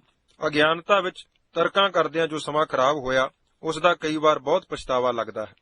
ਗੁਰੂ ਚਰਨਾਂ ਵਿੱਚ ਅਰਦਾਸ ਕਰੀਦੀ ਹੈ ਕਿ ਹੇ ਮਾਲਕ, ਹੁਣ ਜੇ ਆਪ ਨੇ ਕਿਰਪਾ ਕਰਕੇ ਸੱਚੇ ਮਾਰਗ ਦੇ ਪਾਂਧੀ ਬਣਾਇਆ ਹੈ ਤੇ ਹੁਣ ਆਪਣੇ ਚਰਨਾਂ ਨਾਲੋਂ ਵਿਛੋੜਾ ਨਾ ਪਾਇਓ। ਉਸ ਸਰਜੀਤ ਸਿੰਘ ਨੂੰ, ਜਿਸ ਨੂੰ ਡਾਕਟਰਾਂ ਨੇ ਸਰੀਰਕ ਅਤੇ ਦਿਮਾਗੀ ਤੌਰ ਤੇ ਨਕਾਰਾ ਕਰਾਰ ਦੇ ਦਿੱਤਾ ਸੀ, ਪਿਛਲੇ ਸਾਰੇ ਸਾਲਾਂ ਵਿੱਚ ਆਪਣੀਆਂ ਸਾਰੀਆਂ ਕਲਾਸਾਂ ਵਿੱਚੋਂ A ਗ੍ਰੇਡ ਲੈ ਕੇ ਪਾਸ ਹੁੰਦਾ ਰਿਹਾ ਹੈ। 1999 ਵਿੱਚ ਉਸਨੇ ਚੰਗੇ ਨੰਬਰਾਂ ਵਿੱਚ ਗ੍ਰੈਜੂਏਸ਼ਨ ਕਰ ਲਈ ਤੇ ਅਗਾਂਹ ਪੜ੍ਹਨ ਲਈ ਤਿਆਰ ਹੈ। ਸਰੀਰਕ ਅਤੇ ਦਿਮਾਗੀ ਤੌਰ ਤੇ ਉਹ ਸਾਰੇ ਆਪਣੇ ਕੰਮਕਾਜ ਕਰਦਾ ਹੈ ਤੇ ਹੁਣ ਉਹ ਵਿਆਹੁਤਾ ਜੀਵਨ ਬਤੀਤ ਕਰ ਰਿਹਾ ਹੈ। ਮਨੁੱਖ ਦੀ ਜ਼ਿੰਦਗੀ ਵਿੱਚ ਕਈ ਵਾਰ ਐਸੇ ਸਮੇਂ ਆ ਜਾਂਦੇ ਹਨ ਜਦੋਂ ਦੁੱਖ ਵੀ ਦਾਰੂ ਦਾ ਕੰਮ ਕਰ ਜਾਂਦਾ ਹੈ। ਸੁੱਖ ਦੇ ਸਮੇਂ ਮਨੁੱਖ ਪਦਾਰਥਾਂ ਦੇ ਸੁੱਖਾਂ ਨੂੰ ਮਾਣਦਾ ਹੈ ਅਤੇ ਸੁੱਖ ਦੇਣ ਵਾਲੇ ਦਾਤੇ ਨੂੰ ਵਿਸਾਰ ਦਿੰਦਾ ਹੈ। ਦਾਤ ਪਿਆਰੀ, ਵਿਸਰਿਆ ਦਾਤਾਰਾ ਦੀ ਖੇਡ ਵਰਤ ਜਾਂਦੀ ਹੈ। ਫਿਰ ਜਦੋਂ ਕਿਤੇ ਦੁੱਖ ਦੀ ਚੋਟ ਲੱਗਦੀ ਹੈ, ਫਿਰ ਸੁੱਖ ਦੇਣ ਵਾਲਾ ਦਾਤਾ ਯਾਦ ਆਉਂਦਾ ਹੈ। ਸਾਹਿਬਾਂ ਦਾ ਫਰਮਾਨ ਹੈ, ਦੁੱਖ ਲਾਗੇ ਤਾਂ ਰਾਮ ਪੁਕਾਰਾ ਹੈ। ਗੁਰੂ ਦਰ ਅਰਦਾਸ ਹੀ ਕਰਨੀ ਚਾਹੀਦੀ ਹੈ ਕਿ ਹੇ ਪ੍ਰਭੂ, ਤੂੰ ਮੈਨੂੰ ਕਿਉਂ ਵਿਸਰਦਾ ਹੈ? ਤੇਰੇ ਵਿਸਰਿਆ ਮੈਨੂੰ ਬਹੁਤ ਦੁੱਖ ਲੱਗਦਾ ਹੈ, ਇਸ ਲਈ ਤੂੰ ਮੈਨੂੰ ਕਦੇ ਨਾ ਵਿਸਰ। ਤੇਰੇ ਵਿਸਰਿਆ ਮੈਨੂੰ ਸਰੀਰਕ ਅਤੇ ਮਾਨਸਿਕ ਦੁੱਖ ਆ ਘੇਰਦੇ ਹਨ। ਕੀ ਵਿਸਰੈ? ਦੁੱਖ ਬਹੁਤਾ ਲੱਗੈ, ਦੁੱਖ ਲੱਗੈ ਤੂੰ ਵਿਸਰ ਨਾਹੀਂ। ਦੂਸਰੇ ਗੁਰੂ ਕੀ ਬਾਣੀ ਵਿੱਚ ਬਹੁਤ ਵੱਡੀ ਸ਼ਕਤੀ ਹੈ। ਗੁਰਬਾਣੀ ਮਨੁੱਖ ਨੂੰ ਸਰੀਰਕ ਤੇ ਆਤਮਿਕ ਦੋਵਾਂ ਰੋਗਾਂ ਤੋਂ ਨਿਜਾਤ ਦਿਵਾਉਂਦੀ ਹੈ। ਲੋੜ ਕੇਵਲ ਭਾਵਨੀ ਨਾਲ ਸੁਣਨ ਅਤੇ ਸੁਣ ਕੇ ਮਨ ਵਿੱਚ ਵਸਾਉਣ ਦੀ ਹੈ। ਜੋ ਸੁਣ ਲੈਂਦਾ ਹੈ ਤੇ ਮਨ ਵਿੱਚ ਵਸਾ ਲੈਂਦਾ ਹੈ, ਫਿਰ ਤਾਂ ਦੁੱਖ ਰੋਗ ਸੰਤਾਪ ਉਤਰੇ। ਸੁਣੀ ਸੱਚੀ ਬਾਣੀ ਤਥਾ ਗੁਰ ਕੀ ਬਾਣੀ, ਜਿਸ ਮਨ ਵਸੈ ਦੁੱਖ ਦਰਦ ਸਭ ਤਾਂ ਕਾ ਨਸੈ ਵਾਲੇ ਬਚਨ ਸੱਤ ਹੋ ਜਾਂਦੇ ਹਨ। ਹੋਰ ਹੱਡ ਬੀਤੀਆਂ ਘਟਨਾਵਾਂ। ਸਰਦਾਰ ਅਮਰੀਕ ਸਿੰਘ ਜੀ, ਜੋ ਦੁਨਿਆਵੀ ਰਿਸ਼ਤੇ ਰਾਹੀਂ ਬਾਬਾ ਜੀ ਦੇ ਪੋਤਰੇ ਲੱਗਦੇ ਹਨ, ਭਾਵ ਬਾਬਾ ਜੀ ਦੇ ਛੋਟੇ ਭਾਈ ਸਾਹਿਬ ਲਛਮਣ ਸਿੰਘ ਹੋਰਾਂ ਦੇ ਪੁੱਤਰ ਪ੍ਰਿੰਸੀਪਲ ਤਰਸੇਮ ਸਿੰਘ ਹੋਰਾਂ ਦੇ ਸੁਪੁੱਤਰ ਹਨ, ਅੱਜ-ਕੱਲ੍ਹ ਅਮਰੀਕਾ ਵਿਖੇ US ਨੇਵੀ ਵਿੱਚ ਇਲੈਕਟ੍ਰੋਨਿਕ ਇੰਜੀਨੀਅਰ ਦੀ ਅਸਾਬੀ ਤੇ ਕੰਮ ਕਰ ਰਹੇ ਹਨ। ਆਪ ਜੀ ਨੇ ਆਪਣੇ ਬਚਪਨ ਦੀਆਂ 3-4 ਘਟਨਾਵਾਂ ਜੋ ਮਹਾਂਪੁਰਖਾਂ ਦੇ ਜੀਵਨ ਨਾਲ ਸੰਬੰਧਿਤ ਸਨ, ਪੱਤਰ ਰਾਹੀਂ ਲਿਖ ਭੇਜੀਆਂ ਹਨ ਤੇ ਨਵੀਂ ਐਡੀਸ਼ਨ ਵਿੱਚ ਅੰਕਿਤ ਕਰਨ ਲਈ ਹੁਕਮ ਕੀਤਾ ਹੈ। ਸੰਗਤਾਂ ਦੇ ਲਾਭ ਹੇਤੂ ਹੂਬਹੂ ਜੋ ਉਹਨਾਂ ਨੇ ਪੱਤਰ ਰਾਹੀਂ ਲਿਖ ਭੇਜਿਆ, ਉਹ ਪੁਸਤਕ ਦੇ ਪੰਨਿਆਂ ਨੂੰ ਸੌਂਪ ਰਹੇ ਹਾਂ, ਤਾਂ ਜੋ ਉਹਨਾਂ ਦੇ ਜੀਵਨ ਦੀਆਂ ਇਹ ਘਟਨਾਵਾਂ ਨੂੰ ਪੜ੍ਹ ਕੇ ਹੋਰ ਪ੍ਰੇਮੀ ਲਾਭ ਉਠਾ ਸਕਣ। ਅਤੇ ਉਹ ਭੇਜੀ ਹੋਈ ਚਿੱਠੀ ਹੂਬਹੂ ਇਸ ਆਡੀਓ ਪੁਸਤਕ ਦੇ ਵਿੱਚ ਵੀ ਰਿਕਾਰਡ ਇਸੇ ਤਰ੍ਹਾਂ ਕੀਤੀ ਜਾਂਦੀ ਹੈ। ਗੁਰਫਤਿਹ ਉਪਰੰਤ ਸਰਦਾਰ ਅਮਰੀਕ ਸਿੰਘ ਜੀ ਲਿਖਦੇ ਹਨ ਕਿ ਆਪ ਜੀ ਵੱਲੋਂ ਬਾਬਾ ਜੀ ਦੀ ਜੀਵਨ ਗਾਥਾ ਸੇਕ ਨੇਹਾ ਮਿਲ ਗਈ ਸੀ। ਪੜ੍ਹ ਕੇ ਇਹ ਹੀ ਹਰ ਵੇਲੇ ਉਸ ਮਹਾਨ ਆਤਮਾ ਬਾਰੇ ਨਿਕਲਦਾ ਕਿ ਭੇਦ ਨਾ ਜਾਣੋ ਮੂਲ ਸਾਈਂ ਜਿਹਿਆ। ਵਾਕਿਆ ਹੀ ਕੋਈ ਫਰਕ ਨਹੀਂ ਸੀ ਸਾਈਂ ਤੇ ਸਾਡੇ ਸਾਰਿਆਂ ਦੇ ਮਹਾਨ ਬਾਬੇ ਵਿੱਚ। ਬਾਬੇ ਨਾਨਕ ਦਾ ਦਰ ਬਹੁਤ ਮਹਾਨ ਹੈ, ਜਿਸ ਨੇ ਅਜਿਹੇ ਬਾਬੇ ਦੇ ਲਾਗੇ ਰਹਿਣ ਦਾ ਮੌਕਾ ਦਿੱਤਾ। ਆਪ ਜੀ ਦਾ ਉਦਮ ਬਹੁਤ ਹੀ ਸ਼ਲਾਘਾਯੋਗ ਹੈ। ਜਿਸ ਸ਼ਾਮ ਨੂੰ ਜੀਵਨ ਗਾਥਾ ਦਾ ਗ੍ਰੰਥ ਮਿਲਿਆ, ਪ੍ਰਸ਼ਾਦਾ ਛਕ ਕੇ ਮਹਾਰਾਜ ਜੀ ਦੇ ਕਮਰੇ ਵਿੱਚ ਚਲਾ ਗਿਆ। ਰਹਿਰਾ ਸਾਹਿਬ ਦਾ ਪਾਠ ਕਰਕੇ ਸੁਖਾਸਨ ਕੀਤਾ। ਬਾਬਾ ਜੀ ਦੀ ਜੀਵਨੀ 'ਚ ਅਜਿਹਾ ਮਨ ਖੁੱਭਿਆ ਕਿ ਸਾਰੀ ਪੁਸਤਕ ਖਤਮ ਕਰਕੇ ਹੀ ਟਾਈਮ ਦੇਖਿਆ। ਸਵੇਰ ਦੇ 2 ਵੱਜ ਚੁੱਕੇ ਸਨ, ਪਰ ਨੀਂਦ ਦਾ ਨਾਂ ਨਿਸ਼ਾਨ ਤੱਕ ਨਹੀਂ ਸੀ। ਬਾਬਾ ਜੀ ਦਾ ਗੁਰਬਾਣੀ ਵਿੱਚ ਵਿਸ਼ਵਾਸ ਠਾਠਾ ਮਾਰਦਾ ਸੀ। ਉਹਨਾਂ ਨੇ ਬਾਣੀ ਨੂੰ ਜੀਵਨ ਆਧਾਰ ਬਣਾਇਆ ਹੋਇਆ ਸੀ। ਇਸ ਆਸਰੇ ਹੀ ਉਹ ਆਤਮਾ ਉਸ ਮਹਾਨ ਆਤਮਾ ਵਿੱਚ ਲੀਨ ਹੋ ਗਈ, ਪਰਮ ਪਦ ਨੂੰ ਪ੍ਰਾਪਤ ਹੋਈ। ਇਵੇਂ ਮਹਿਸੂਸ ਹੋਇਆ ਕਿ ਜਿਵੇਂ ਬਾਬਾ ਜੀ ਮੁੜ ਸਾਡੇ ਪਾਸ ਆ ਗਏ ਹੋਣ। ਦੂਜੇ ਦਿਨ ਬੀਬੀ ਜੀ ਆਪ ਦੇ ਭੂਆ ਜੀ ਵੀਰ ਇਕਬਾਲ ਸਿੰਘ ਦੇ ਨਾਲ ਲਿਵਿੰਗਸਟਨ ਜਾਣ ਲਈ ਤਿਆਰ ਹੋਏ ਤੇ ਕਹਿਣ ਲੱਗੇ, ਅਮਰੀਕ ਸਿੰਘ, ਬਾਬਾ ਜੀ ਦਾ ਗ੍ਰੰਥ ਨਾਲ ਲੈ ਜਾਵਾਂ? ਮੈਂ ਕਿਹਾ, ਲੈ ਜਾਵੋ, ਮੈਂ ਤਾਂ ਰਾਤ ਹੀ ਪੜ੍ਹ ਕੇ ਸੁੱਤਾ ਸਾਂ। ਜਦ ਬੀਬੀ ਜੀ ਗ੍ਰੰਥ ਲੈ ਕੇ ਤੁਰਨ ਲੱਗੇ ਤਾਂ ਮੈਨੂੰ ਇੰਜ ਮਹਿਸੂਸ ਹੋਇਆ ਜਿਵੇਂ ਬਾਬਾ ਜੀ ਕੱਲ ਸਾਡੇ ਪਾਸ ਆਏ ਹੋਣ ਤੇ ਅੱਜ ਹੀ ਛੱਡ ਕੇ ਚੱਲੇ ਹੋਣ। ਵੈਰਾਗ ਨਾਲ ਅੱਖਾਂ ਭਰ ਆਈਆਂ। ਬੀਬੀ ਜੀ ਤੋਂ ਗ੍ਰੰਥ ਫੜ ਕੇ ਰੱਖ ਲਿਆ ਤੇ ਕਿਹਾ, ਅਗਲੀ ਵਾਰ ਆਉਂਦੇ ਹੋਏ ਨਾਲ ਲੈ ਆਵਾਂਗੇ। ਝੂਠ ਬੋਲਣਾ ਪਿਆ ਕਿ ਮੈਂ ਅਜੇ ਦੁਬਾਰਾ ਪੜ੍ਹਨਾ ਹੈ। ਕੋਈ ਸਾਖੀ ਦੁਬਾਰਾ ਪੜ੍ਹ ਵੀ ਲੈਂਦਾ ਹਾਂ, ਬੜਾ ਆਨੰਦ ਵੱਜਦਾ ਹੈ। ਬਾਬਾ ਜੀ ਨਾਲ ਮੇਰਾ ਮਿਲਾਪ ਬਹੁਤਾ ਵਿਦਿਆਰਥੀ ਜੀਵਨ ਵਿੱਚ ਰਿਹਾ। ਗਰਮੀਆਂ ਦੀਆਂ ਛੁੱਟੀਆਂ ਵਿੱਚ ਪਿੰਡ ਬਾਹਲੇ ਰਹਿਣ ਤੇ ਦਿਨੇ ਬਾਬਾ ਜੀ ਪਾਸ ਪਾਠ ਸਿੱਖਣ ਦਾ ਸੁਭਾਗ ਬਣਿਆ। ਸਵੇਰੇ 6-7 ਵਜੇ ਆ ਜਾਣਾ, ਸ਼ਾਮ ਨੂੰ ਰਹਿਰਾਸ ਦਾ ਪਾਠ ਸੁਣ ਕੇ ਨਾਨਕੇ ਘਰ ਚਲੇ ਜਾਣਾ। ਬਾਬਾ ਜੀ ਦੀ ਅੰਤਰਜਾਮਤਾ ਬੇਅੰਤ ਸੀ। ਪਿਆਰ ਵੀ ਰੱਜ ਕੇ ਕਰਦੇ ਸਨ। ਕਹਿੰਦੇ ਹੁੰਦੇ ਸਨ ਕਿ ਕਾਕਾ, ਸਵੇਰ ਨੂੰ ਨਿਤਨੇਮ ਕਰਕੇ ਆਇਆ ਕਰੋ। ਉਹ ਰੋਜ਼ ਕਰਨ ਨਾਲ ਗੁਰੂ ਘਰ ਵਿੱਚ ਹਾਜ਼ਰੀ ਲੱਗ ਜਾਂਦੀ ਹੈ। ਪੜ੍ਹਨਾ ਵੀ ਬਹੁਤ ਆਉਂਦਾ ਹੈ। ਇੱਕ ਦਿਨ ਨਿਤਨੇਮ ਨਹੀਂ ਹੋਇਆ, ਲੇਟ ਉੱਠ ਹੋਇਆ, ਕਾਹਲੀ ਕਾਹਲੀ ਵਿੱਚ ਗੁਰਦੁਆਰੇ ਆ ਗਏ। ਮਨ ਵਿੱਚ ਸੋਚਿਆ, ਚਲੋ ਬਾਬਾ ਜੀ ਨੂੰ ਪਤਾ ਨਹੀਂ ਲੱਗੇਗਾ, ਇੱਕ ਦਿਨ ਜੇ ਨਿਤਨੇਮ ਨਾ ਵੀ ਹੋਇਆ ਤਾਂ ਵੀ ਕੀ ਹੋਇਆ। ਇਹ ਦਿਲ 'ਚ ਵਿਚਾਰ ਲੈ ਕੇ ਖੇੜਾ ਸਾਹਿਬ ਬਾਬਾ ਜੀ ਨੂੰ ਫਤਿਹ ਬੁਲਾਈ। ਬਾਬਾ ਜੀ ਚਾਹ ਛਕਦੇ ਸਨ। ਆਪਣਾ ਚਾਹ ਵਾਲਾ ਕੱਪ ਮੈਨੂੰ ਦੇ ਦਿੱਤਾ ਤੇ ਆਖਣ ਲੱਗੇ, ਕਾਕਾ ਚਾਹ ਛਕ ਲੈ ਤੇ ਮੇਰੇ ਕੋਲ ਆ ਕੇ ਬਹਿ ਜਾ। ਮੋਢੇ ਤੇ ਹੱਥ ਰੱਖ ਕੇ ਕਹਿਣ ਲੱਗੇ, ਜੇ ਕਦੀ ਨਿਤਨੇਮ ਨਾ ਵੀ ਹੋਵੇ ਤਾਂ ਦੂਜੇ ਦਿਨ ਕਰ ਲੈਣਾ ਚਾਹੀਦਾ ਹੈ, ਫਿਰ ਗੁਰੂ ਘਰ ਵਿੱਚ ਦੁਬਾਰਾ ਹਾਜ਼ਰੀ ਲੱਗ ਜਾਂਦੀ ਹੈ, ਗੈਰ ਹਾਜ਼ਰੀ ਨਹੀਂ ਲੱਗਦੀ। ਮੈਂ ਸੁਣ ਕੇ ਦਿਲ ਵਿੱਚ ਬਹੁਤ ਪਛਤਾਪ ਕੀਤਾ ਤੇ ਉਸ ਦਿਨ ਤੋਂ ਜਦ ਕਦੀ ਨਿਤਨੇਮ ਨਾ ਵੀ ਹੋਵੇ ਦੂਜੇ ਦਿਨ ਕਰ ਲੈਣਾ। ਜੇ ਨਾ ਹੋਵੇ ਤਾਂ ਸਾਰਾ ਦਿਨ ਮਨ ਅਸ਼ਾਂਤ ਤੇ ਉਦਾਸੀ ਨਾਲ ਭਰਿਆ ਰਹਿੰਦਾ ਹੈ। ਜਿੰਨਾ ਚਿਰ ਪਾਠ ਪੂਰਾ ਨਹੀਂ ਹੁੰਦਾ, ਕੰਮ ਵਿੱਚ ਮਨ ਹੀ ਨਹੀਂ ਖੁੱਭਦਾ। ਬਾਬਾ ਜੀ ਨਿਤਨੇਮ ਹਰ ਰੋਜ਼ ਕਰਨ ਨੂੰ ਬਹੁਤ ਉੱਚਾ ਤੇ ਮਹੱਤਵਪੂਰਨ ਗਿਣਦੇ ਸਨ। ਗਰਮੀਆਂ ਦੇ ਦਿਨ ਸਨ, ਛੁੱਟੀਆਂ ਸਨ ਸਕੂਲਾਂ ਤੋਂ। ਬਾਬਾ ਜੀ ਦਾ ਉਹਨਾਂ ਦਿਨਾਂ ਵਿੱਚ ਕਸ਼ਮੀਰ ਜਾਣ ਦਾ ਪ੍ਰੋਗਰਾਮ ਬਣ ਗਿਆ। ਮੈਨੂੰ ਵੀ ਨਾਲ ਲੈ ਗਏ। ਮੈਨੂੰ ਆਪਣੇ ਕੋਲ ਹੀ ਬਿਠਾ ਲੈਣਾ। ਜੀਪ ਵਿੱਚ 2 ਹਫ਼ਤੇ ਦਾ ਪ੍ਰੋਗਰਾਮ ਸੀ। ਕਸ਼ਮੀਰ ਦੀ ਸੁੰਦਰਤਾ ਸੰਸਾਰ ਪ੍ਰਸਿੱਧ ਹੈ। ਦਿਲ ਸਾਰਾ ਸੀਨ ਦੇਖ ਕੇ ਬਾਗੋ ਬਾਗ ਹੋ ਗਿਆ। ਮਨ ਵਾਪਸ ਆਉਣ ਨੂੰ ਨਹੀਂ ਸੀ ਕਰਦਾ। ਫਿਰ ਐਵੇਂ ਤਲਵਾੜੇ ਤੇ ਕਿਸੇ ਹੋਰ ਸੁੰਦਰ ਜਗ੍ਹਾ ਦਾ ਪ੍ਰੋਗਰਾਮ ਬਣ ਗਿਆ। ਮਨ ਵਿੱਚ ਆਇਆ ਕਿ ਬਾਬਾ ਜੀ ਨਾਲ ਰਹਿ ਕੇ ਤਾਂ ਬਹੁਤ ਸੈਰ ਹੁੰਦੀ ਹੈ। ਜਦ ਮੁੜ ਸਕੂਲ ਸ਼ੁਰੂ ਹੋ ਗਏ ਤਾਂ ਫਿਰ ਸ਼ਾਇਦ ਸੈਰ ਦਾ ਮੌਕਾ ਨਾ ਮਿਲੇ। ਸਵੇਰੇ ਨਿਤਨੇਮ ਤੋਂ ਬਾਅਦ ਮੈਂ ਬਾਬਾ ਜੀ ਪਾਸ ਬੈਠਾ ਪ੍ਰਸ਼ਾਦਾ ਛਕ ਰਿਹਾ ਸਾਂ ਤੇ ਉੱਪਰ ਲਿਖੇ ਵਿਚਾਰ ਮਨ ਵਿੱਚ ਸਨ। ਬਾਬਾ ਜੀ ਨੇ ਪ੍ਰਸ਼ਾਦਾ ਛਕ ਕੇ ਮੇਰਾ ਹੱਥ ਆਪਣੇ ਹੱਥ ਵਿੱਚ ਫੜ ਲਿਆ ਤੇ ਕਹਿਣ ਲੱਗੇ, ਮਨ ਕਈ ਵਾਰ ਕਈ ਵਿਚਾਰਾਂ ਬਣਾ ਕੇ ਦੌੜਦਾ ਹੈ। ਮਨ ਨੂੰ ਰੋਕਣਾ ਆ ਦੌੜਨ ਤੋਂ। ਸੈਰ ਤਾਂ ਤੂੰ ਬਹੁਤ ਕਰਨੀ ਆ। ਅੱਜ ਕੱਲ ਗੁਰੂ ਸਾਹਿਬ ਦੀ ਕਿਰਪਾ ਨਾਲ US ਨੇਵੀ ਵਿੱਚ ਇਲੈਕਟ੍ਰੋਨਿਕਸ ਇੰਜੀਨੀਅਰ ਦੀ ਨੌਕਰੀ ਹੈ। ਬੇਅੰਤ ਸੈਰ ਹੈ। ਨੌਕਰੀ ਤੇ ਹੀ Japan, Korea, Scotland, Spain, Philippine, Hawaii, Thailand ਤੇ ਅਮਰੀਕਾ ਦੇ ਤਕਰੀਬਨ ਸਾਰੇ ਪ੍ਰਸਿੱਧ ਸ਼ਹਿਰ New York, Washington DC, Los Angeles, San Diego ਵਗੈਰਾ ਵਗੈਰਾ ਅਨੇਕਾਂ ਵਾਰ ਜਾ ਚੁੱਕਾ ਹਾਂ। ਜਦ ਵੀ ਕਦੀ ਏਰੋਪਲਾਨ ਵਿੱਚ ਬੈਠਦਾ ਹਾਂ ਤੇ ਬਾਬਾ ਜੀ ਦੇ ਬਚਨ ਬੜੇ ਯਾਦ ਆਉਂਦੇ ਹਨ, ਕਾਕਾ ਸੈਰ ਤਾਂ ਤੂੰ ਬਹੁਤ ਕਰਨੀ ਹੈ। ਧੰਨ ਸੀ ਉਹ ਆਤਮਾ ਜਿਸ ਨੂੰ 10-12 ਸਾਲ ਦਾ ਭਵਿੱਖ ਪਹਿਲਾਂ ਹੀ ਦਿਸਦਾ ਸੀ। ਮੈਂ 6ਵੀਂ ਜਾਂ 7ਵੀਂ 'ਚ ਪੜ੍ਹਦਾ ਸਾਂ। ਇੰਗਲਿਸ਼ ਦਾ ਟੈਸਟ ਸੀ ਸੋਮਵਾਰ ਨੂੰ। ਸ਼ਨੀਚਰ ਐਤਵਾਰ ਖੇੜਾ ਸਾਹਿਬ ਕਿਸੇ ਸਮਾਗਮ ਕਰਕੇ ਰਹਿਣਾ ਪਿਆ। ਇੰਗਲਿਸ਼ ਦੇ ਲੇਖ ਉਸ ਸਮੇਂ ਕਾਫੀ ਘੋਟਾ ਲਾ ਕੇ ਚੇਤੇ ਰੱਖਣੇ ਪੈਂਦੇ ਸਨ। ਸਾਰਾ ਸਾਲ ਦਾ ਪੜ੍ਹਿਆ ਚੇਤੇ ਨਹੀਂ ਰਹਿੰਦਾ ਜੇਕਰ ਲਾਗੇ ਜਾ ਕੇ ਪੜ੍ਹ ਕੇ ਚੇਤਾ ਨਾ ਕੀਤਾ ਹੋਵੇ। ਸਮਾਗਮ ਕਰਕੇ 2 ਦਿਨ ਐਵੇਂ ਹੀ ਲੰਘ ਗਏ। ਸਮਾਂ ਹੀ ਨਾ ਮਿਲਿਆ ਪੜ੍ਹਾਈ ਲਈ। ਜਦ ਸ਼ਾਮ ਪਈ ਤਾਂ ਜਾਣ ਵੇਲੇ ਮਨ ਵਿੱਚ ਖਿਆਲ ਆਇਆ, ਕੱਲ ਨੂੰ ਮੇਰਾ ਟੈਸਟ ਠੀਕ ਨਹੀਂ ਹੋਣਾ। ਮੈਂ ਐਵੇਂ ਹੀ ਖੇੜਾ ਸਾਹਿਬ ਆ ਗਿਆ, ਘਰ ਹੀ ਰਹਿਣਾ ਸੀ। ਮਨ ਇਹ ਸੋਚ ਕੇ ਉਦਾਸ ਜਿਹਾ ਹੋ ਗਿਆ। ਬਾਬਾ ਜੀ ਮੇਰੀ ਉਦਾਸੀ ਭਾਂਪ ਗਏ ਤੇ ਕਹਿਣ ਲੱਗੇ, 5 ਵਾਰ ਪਹਿਲੀ ਪੌੜੀ ਦਾ ਪਾਠ ਕਰਕੇ ਕਿਤਾਬ ਖੋਲ ਲਈ ਤੇ ਉਹੀ ਵਰਕਾ ਚੇਤੇ ਕਰ ਲੈ, ਉਦਾਸ ਨਹੀਂ ਹੋਣਾ। ਮੈਂ ਇਵੇਂ ਹੀ ਕੀਤਾ। ਇੱਕ ਲੇਖ ਜਿਹੜਾ ਪਹਿਲਾਂ ਆਇਆ ਚੇਤੇ ਕਰਕੇ ਚਲਾ ਗਿਆ। ਜਦ ਟੈਸਟ ਦੇਖਿਆ ਤਾਂ ਉਹੀ ਲੇਖ ਵਿੱਚ ਸੀ। ਮੇਰੇ 100 ਵਿੱਚੋਂ 97 ਨੰਬਰ ਆਏ। ਜਦ ਪੇਪਰ ਮੁੱਕਿਆ ਤਾਂ ਸਿੱਧਾ ਬਾਬਾ ਜੀ ਪਾਸ ਗਿਆ। ਬਾਬਾ ਜੀ ਮੈਨੂੰ ਦੇਖ ਕੇ ਮੁਸਕਰਾਏ, ਕਹਿਣ ਲੱਗੇ, ਗੁਰੂ ਘਰ ਵਿੱਚ ਕਿਸੇ ਚੀਜ਼ ਦਾ ਘਾਟਾ ਨਹੀਂ। ਜਦ ਗੁਰੂ ਘਰ ਆਵੋ ਕਦੀ ਕੋ ਘਾਟਾ ਨਹੀਂ ਪੈਂਦਾ, ਸਗੋਂ ਵਾਧਾ ਹੀ ਹੁੰਦਾ ਹੈ। ਹੁਣ ਇਹ ਗੱਲ ਕਿਤਾਬੀ ਗੱਲ ਨਹੀਂ ਲੱਗਦੀ, ਸੱਚ ਲੱਗਦੀ ਹੈ। ਜਦ ਅਮਰੀਕਾ ਆਇਆ ਤਾਂ ਇੱਥੇ ਆਮ ਹੀ ਘਰ ਘਰ ਵਿੱਚ ਗੱਲ ਪ੍ਰਚਲਿਤ ਸੀ ਕਿ ਪੱਗ ਭਾਵ ਦਸਤਾਰ ਬੰਨੀ ਹੋਵੇ ਤਾਂ ਨੌਕਰੀ ਨਹੀਂ ਮਿਲਦੀ। ਬਾਬਾ ਜੀ ਨੇ ਮੈਨੂੰ ਥੋੜੇ ਸਮੇਂ ਬਾਅਦ ਹੀ ਪੱਤਰ ਲਿਖਿਆ। ਉਸ ਵਿੱਚ ਲਿਖਿਆ ਕਿ ਤਕੜੇ ਹੋ ਕੇ ਰਹਿਣਾ, ਪੱਗ ਉੱਚੀ ਰਹੇਗੀ। ਉਹ ਪੱਤਰ ਜੋ ਬਾਬਾ ਜੀ ਨੇ ਬਾਬਾ ਸੇਵਾ ਸਿੰਘ ਜੀ ਹੋਰਾਂ ਨੂੰ ਦੱਸ ਕੇ ਲਿਖਿਆ ਸੀ, ਅੱਜ ਵੀ ਮੇਰੇ ਪਾਸ ਸਾਂਭ ਕੇ ਰੱਖਿਆ ਹੋਇਆ ਹੈ। ਇਸ ਪੱਤਰ ਤੋਂ ਬਾਅਦ ਮਨ ਵਿੱਚ ਬਹੁਤ ਹੀ ਵਿਸ਼ਵਾਸ ਵੱਧ ਗਿਆ ਤੇ ਜਿੱਥੇ ਵੀ ਨੌਕਰੀ ਲਈ ਅਪਲਾਈ ਕਰਨਾ, ਦੂਜੇ ਦਿਨ ਹੀ ਕੰਮ ਤੇ ਆਉਣ ਦਾ ਫੋਨ ਆ ਜਾਣਾ। ਆਲੇ ਦੁਆਲੇ ਵਾਲੇ ਵੀ ਹੈਰਾਨ ਸਨ ਕਿ ਅਮਰੀਕ ਸਿੰਘ ਨੂੰ ਬੜੀ ਜਲਦੀ ਨੌਕਰੀ ਮਿਲ ਜਾਂਦੀ ਹੈ, ਪਰ ਇਹ ਬਾਬਾ ਜੀ ਦਾ ਹੀ ਅਸ਼ੀਰਵਾਦ ਸੀ। ਇੱਥੇ ਇੱਕ ਗੱਲ ਹੋਰ ਨੋਟ ਕਰਨ ਵਾਲੀ ਹੈ। ਕਈ ਵਾਰ ਮੇਰੇ ਨਾਲ ਉਹ ਸੱਜਣ ਜਿਨ੍ਹਾਂ ਨੌਕਰੀ ਨਾ ਮਿਲਣ ਦੇ ਡਰਦਿਆਂ ਪੱਗ ਉਤਾਰ ਦਿੱਤੀ ਸੀ, ਇੰਟਰਵਿਊ ਲਈ ਜਾਂਦੇ ਹੁੰਦੇ ਸੀ, ਪਰ ਗੁਰੂ ਸਾਹਿਬ ਦੀ ਅਜਿਹੀ ਕਿਰਪਾ ਸੀ ਕਿ ਉਹਨਾਂ ਨੂੰ ਤਾਂ ਬਿਨਾਂ ਨੌਕਰੀ ਤੋਂ ਹੀ ਮੁੜਨਾ ਪੈਂਦਾ ਸੀ। ਪਰ ਇਹ ਪੱਗ ਬਾਬਾ ਜੀ ਦੇ ਬਚਨ ਅਨੁਸਾਰ ਹਮੇਸ਼ਾ ਹੀ ਉੱਚੀ ਰਹੀ। ਹਮੇਸ਼ਾ ਹਾਂ ਹੁੰਦੀ ਸੀ ਜੌਬ ਵਾਸਤੇ। ਹਮੇਸ਼ਾ ਹੀ ਚੜ੍ਹਦੀ ਕਲਾ ਵਿੱਚ ਮਨ ਰਿਹਾ। ਆਪਣੀ ਊਣਤਾ ਹੀ ਭਾਵੇਂ ਹੋ ਜਾਵੇ, ਪਰ ਪੱਗ ਹਮੇਸ਼ਾ ਹੀ ਬਾਬਾ ਜੀ ਦੇ ਕਹਿਣ ਵਾਂਗ ਉੱਪਰ ਹੀ ਰਹੀ ਸਾਰਿਆਂ ਤੋਂ। ਇੱਕ ਘਟਨਾ ਇੱਥੇ ਲਿਖਣੀ ਜ਼ਰੂਰੀ ਸਮਝਾਂਗਾ। ਇੱਕ ਇੱਥੇ ਰਿਸ਼ਤੇਦਾਰ ਜੋ ਪੱਗ ਨਹੀਂ ਬੰਨ੍ਹਦੇ ਕਿਸੇ ਹੋਰ ਸਟੇਟ ਚੋਂ ਕੈਲੀਫੋਰਨੀਆ ਆ ਗਏ। 1983 ਗਰਮੀਆਂ ਦੀ ਗੱਲ ਹੈ। ਉਹ ਆ ਕੇ ਮੇਰੀ ਪਤਨੀ ਗੁਰਦੀਸ਼ ਕੌਰ ਦੇ ਮਾਮਾ ਜੀ ਪਾਸ ਠਹਿਰੇ। ਕਾਫੀ ਨੌਕਰੀ ਲਈ ਤਰਲੇ ਮਾਰੇ, ਪਰ 7-8 ਮਹੀਨੇ ਕਿਸੇ ਪਾਸੇ ਤੋਂ ਕੋਈ ਵੀ ਨੌਕਰੀ ਦਾ ਸੱਦਾ ਨਾ ਆਇਆ। ਕੰਪਿਊਟਰ ਦੀ ਮਾਸਟਰਜ਼ ਡਿਗਰੀ ਉਹਨਾਂ ਦੇ ਕੋਲ ਸੀ। ਫਿਰ ਇੱਕ ਦਿਨ ਮਾਮਾ ਜੀ ਨੇ ਉਸ ਸੱਜਣ ਨੂੰ ਤਾਨਾ ਮਾਰਿਆ, ਭਾਈ ਕੀ ਗੱਲ ਹੈ, ਸਾਡਾ ਪ੍ਰਾਹੁਣਾ ਅਮਰੀਕ ਸਿੰਘ ਦੂਜੇ ਦਿਨ ਨੌਕਰੀ ਲੈ ਲੈਂਦਾ ਹੈ, ਤੈਨੂੰ 8 ਮਹੀਨੇ ਹੋ ਗਏ। ਮੈਂ ਉਸ ਸਮੇਂ ਫੁੱਲ ਟਾਈਮ ਪੜ੍ਹਦਾ ਸਾਂ, ਇੰਜੀਨੀਅਰਿੰਗ ਦੀ ਡਿਗਰੀ ਕਰਦਾ ਸਾਂ ਤੇ ਛੁੱਟੀਆਂ ਵਿੱਚ ਨੌਕਰੀ ਕਰਦਾ ਹੁੰਦਾ ਸੀ ਖਰਚ ਤੋਰਨ ਵਾਸਤੇ।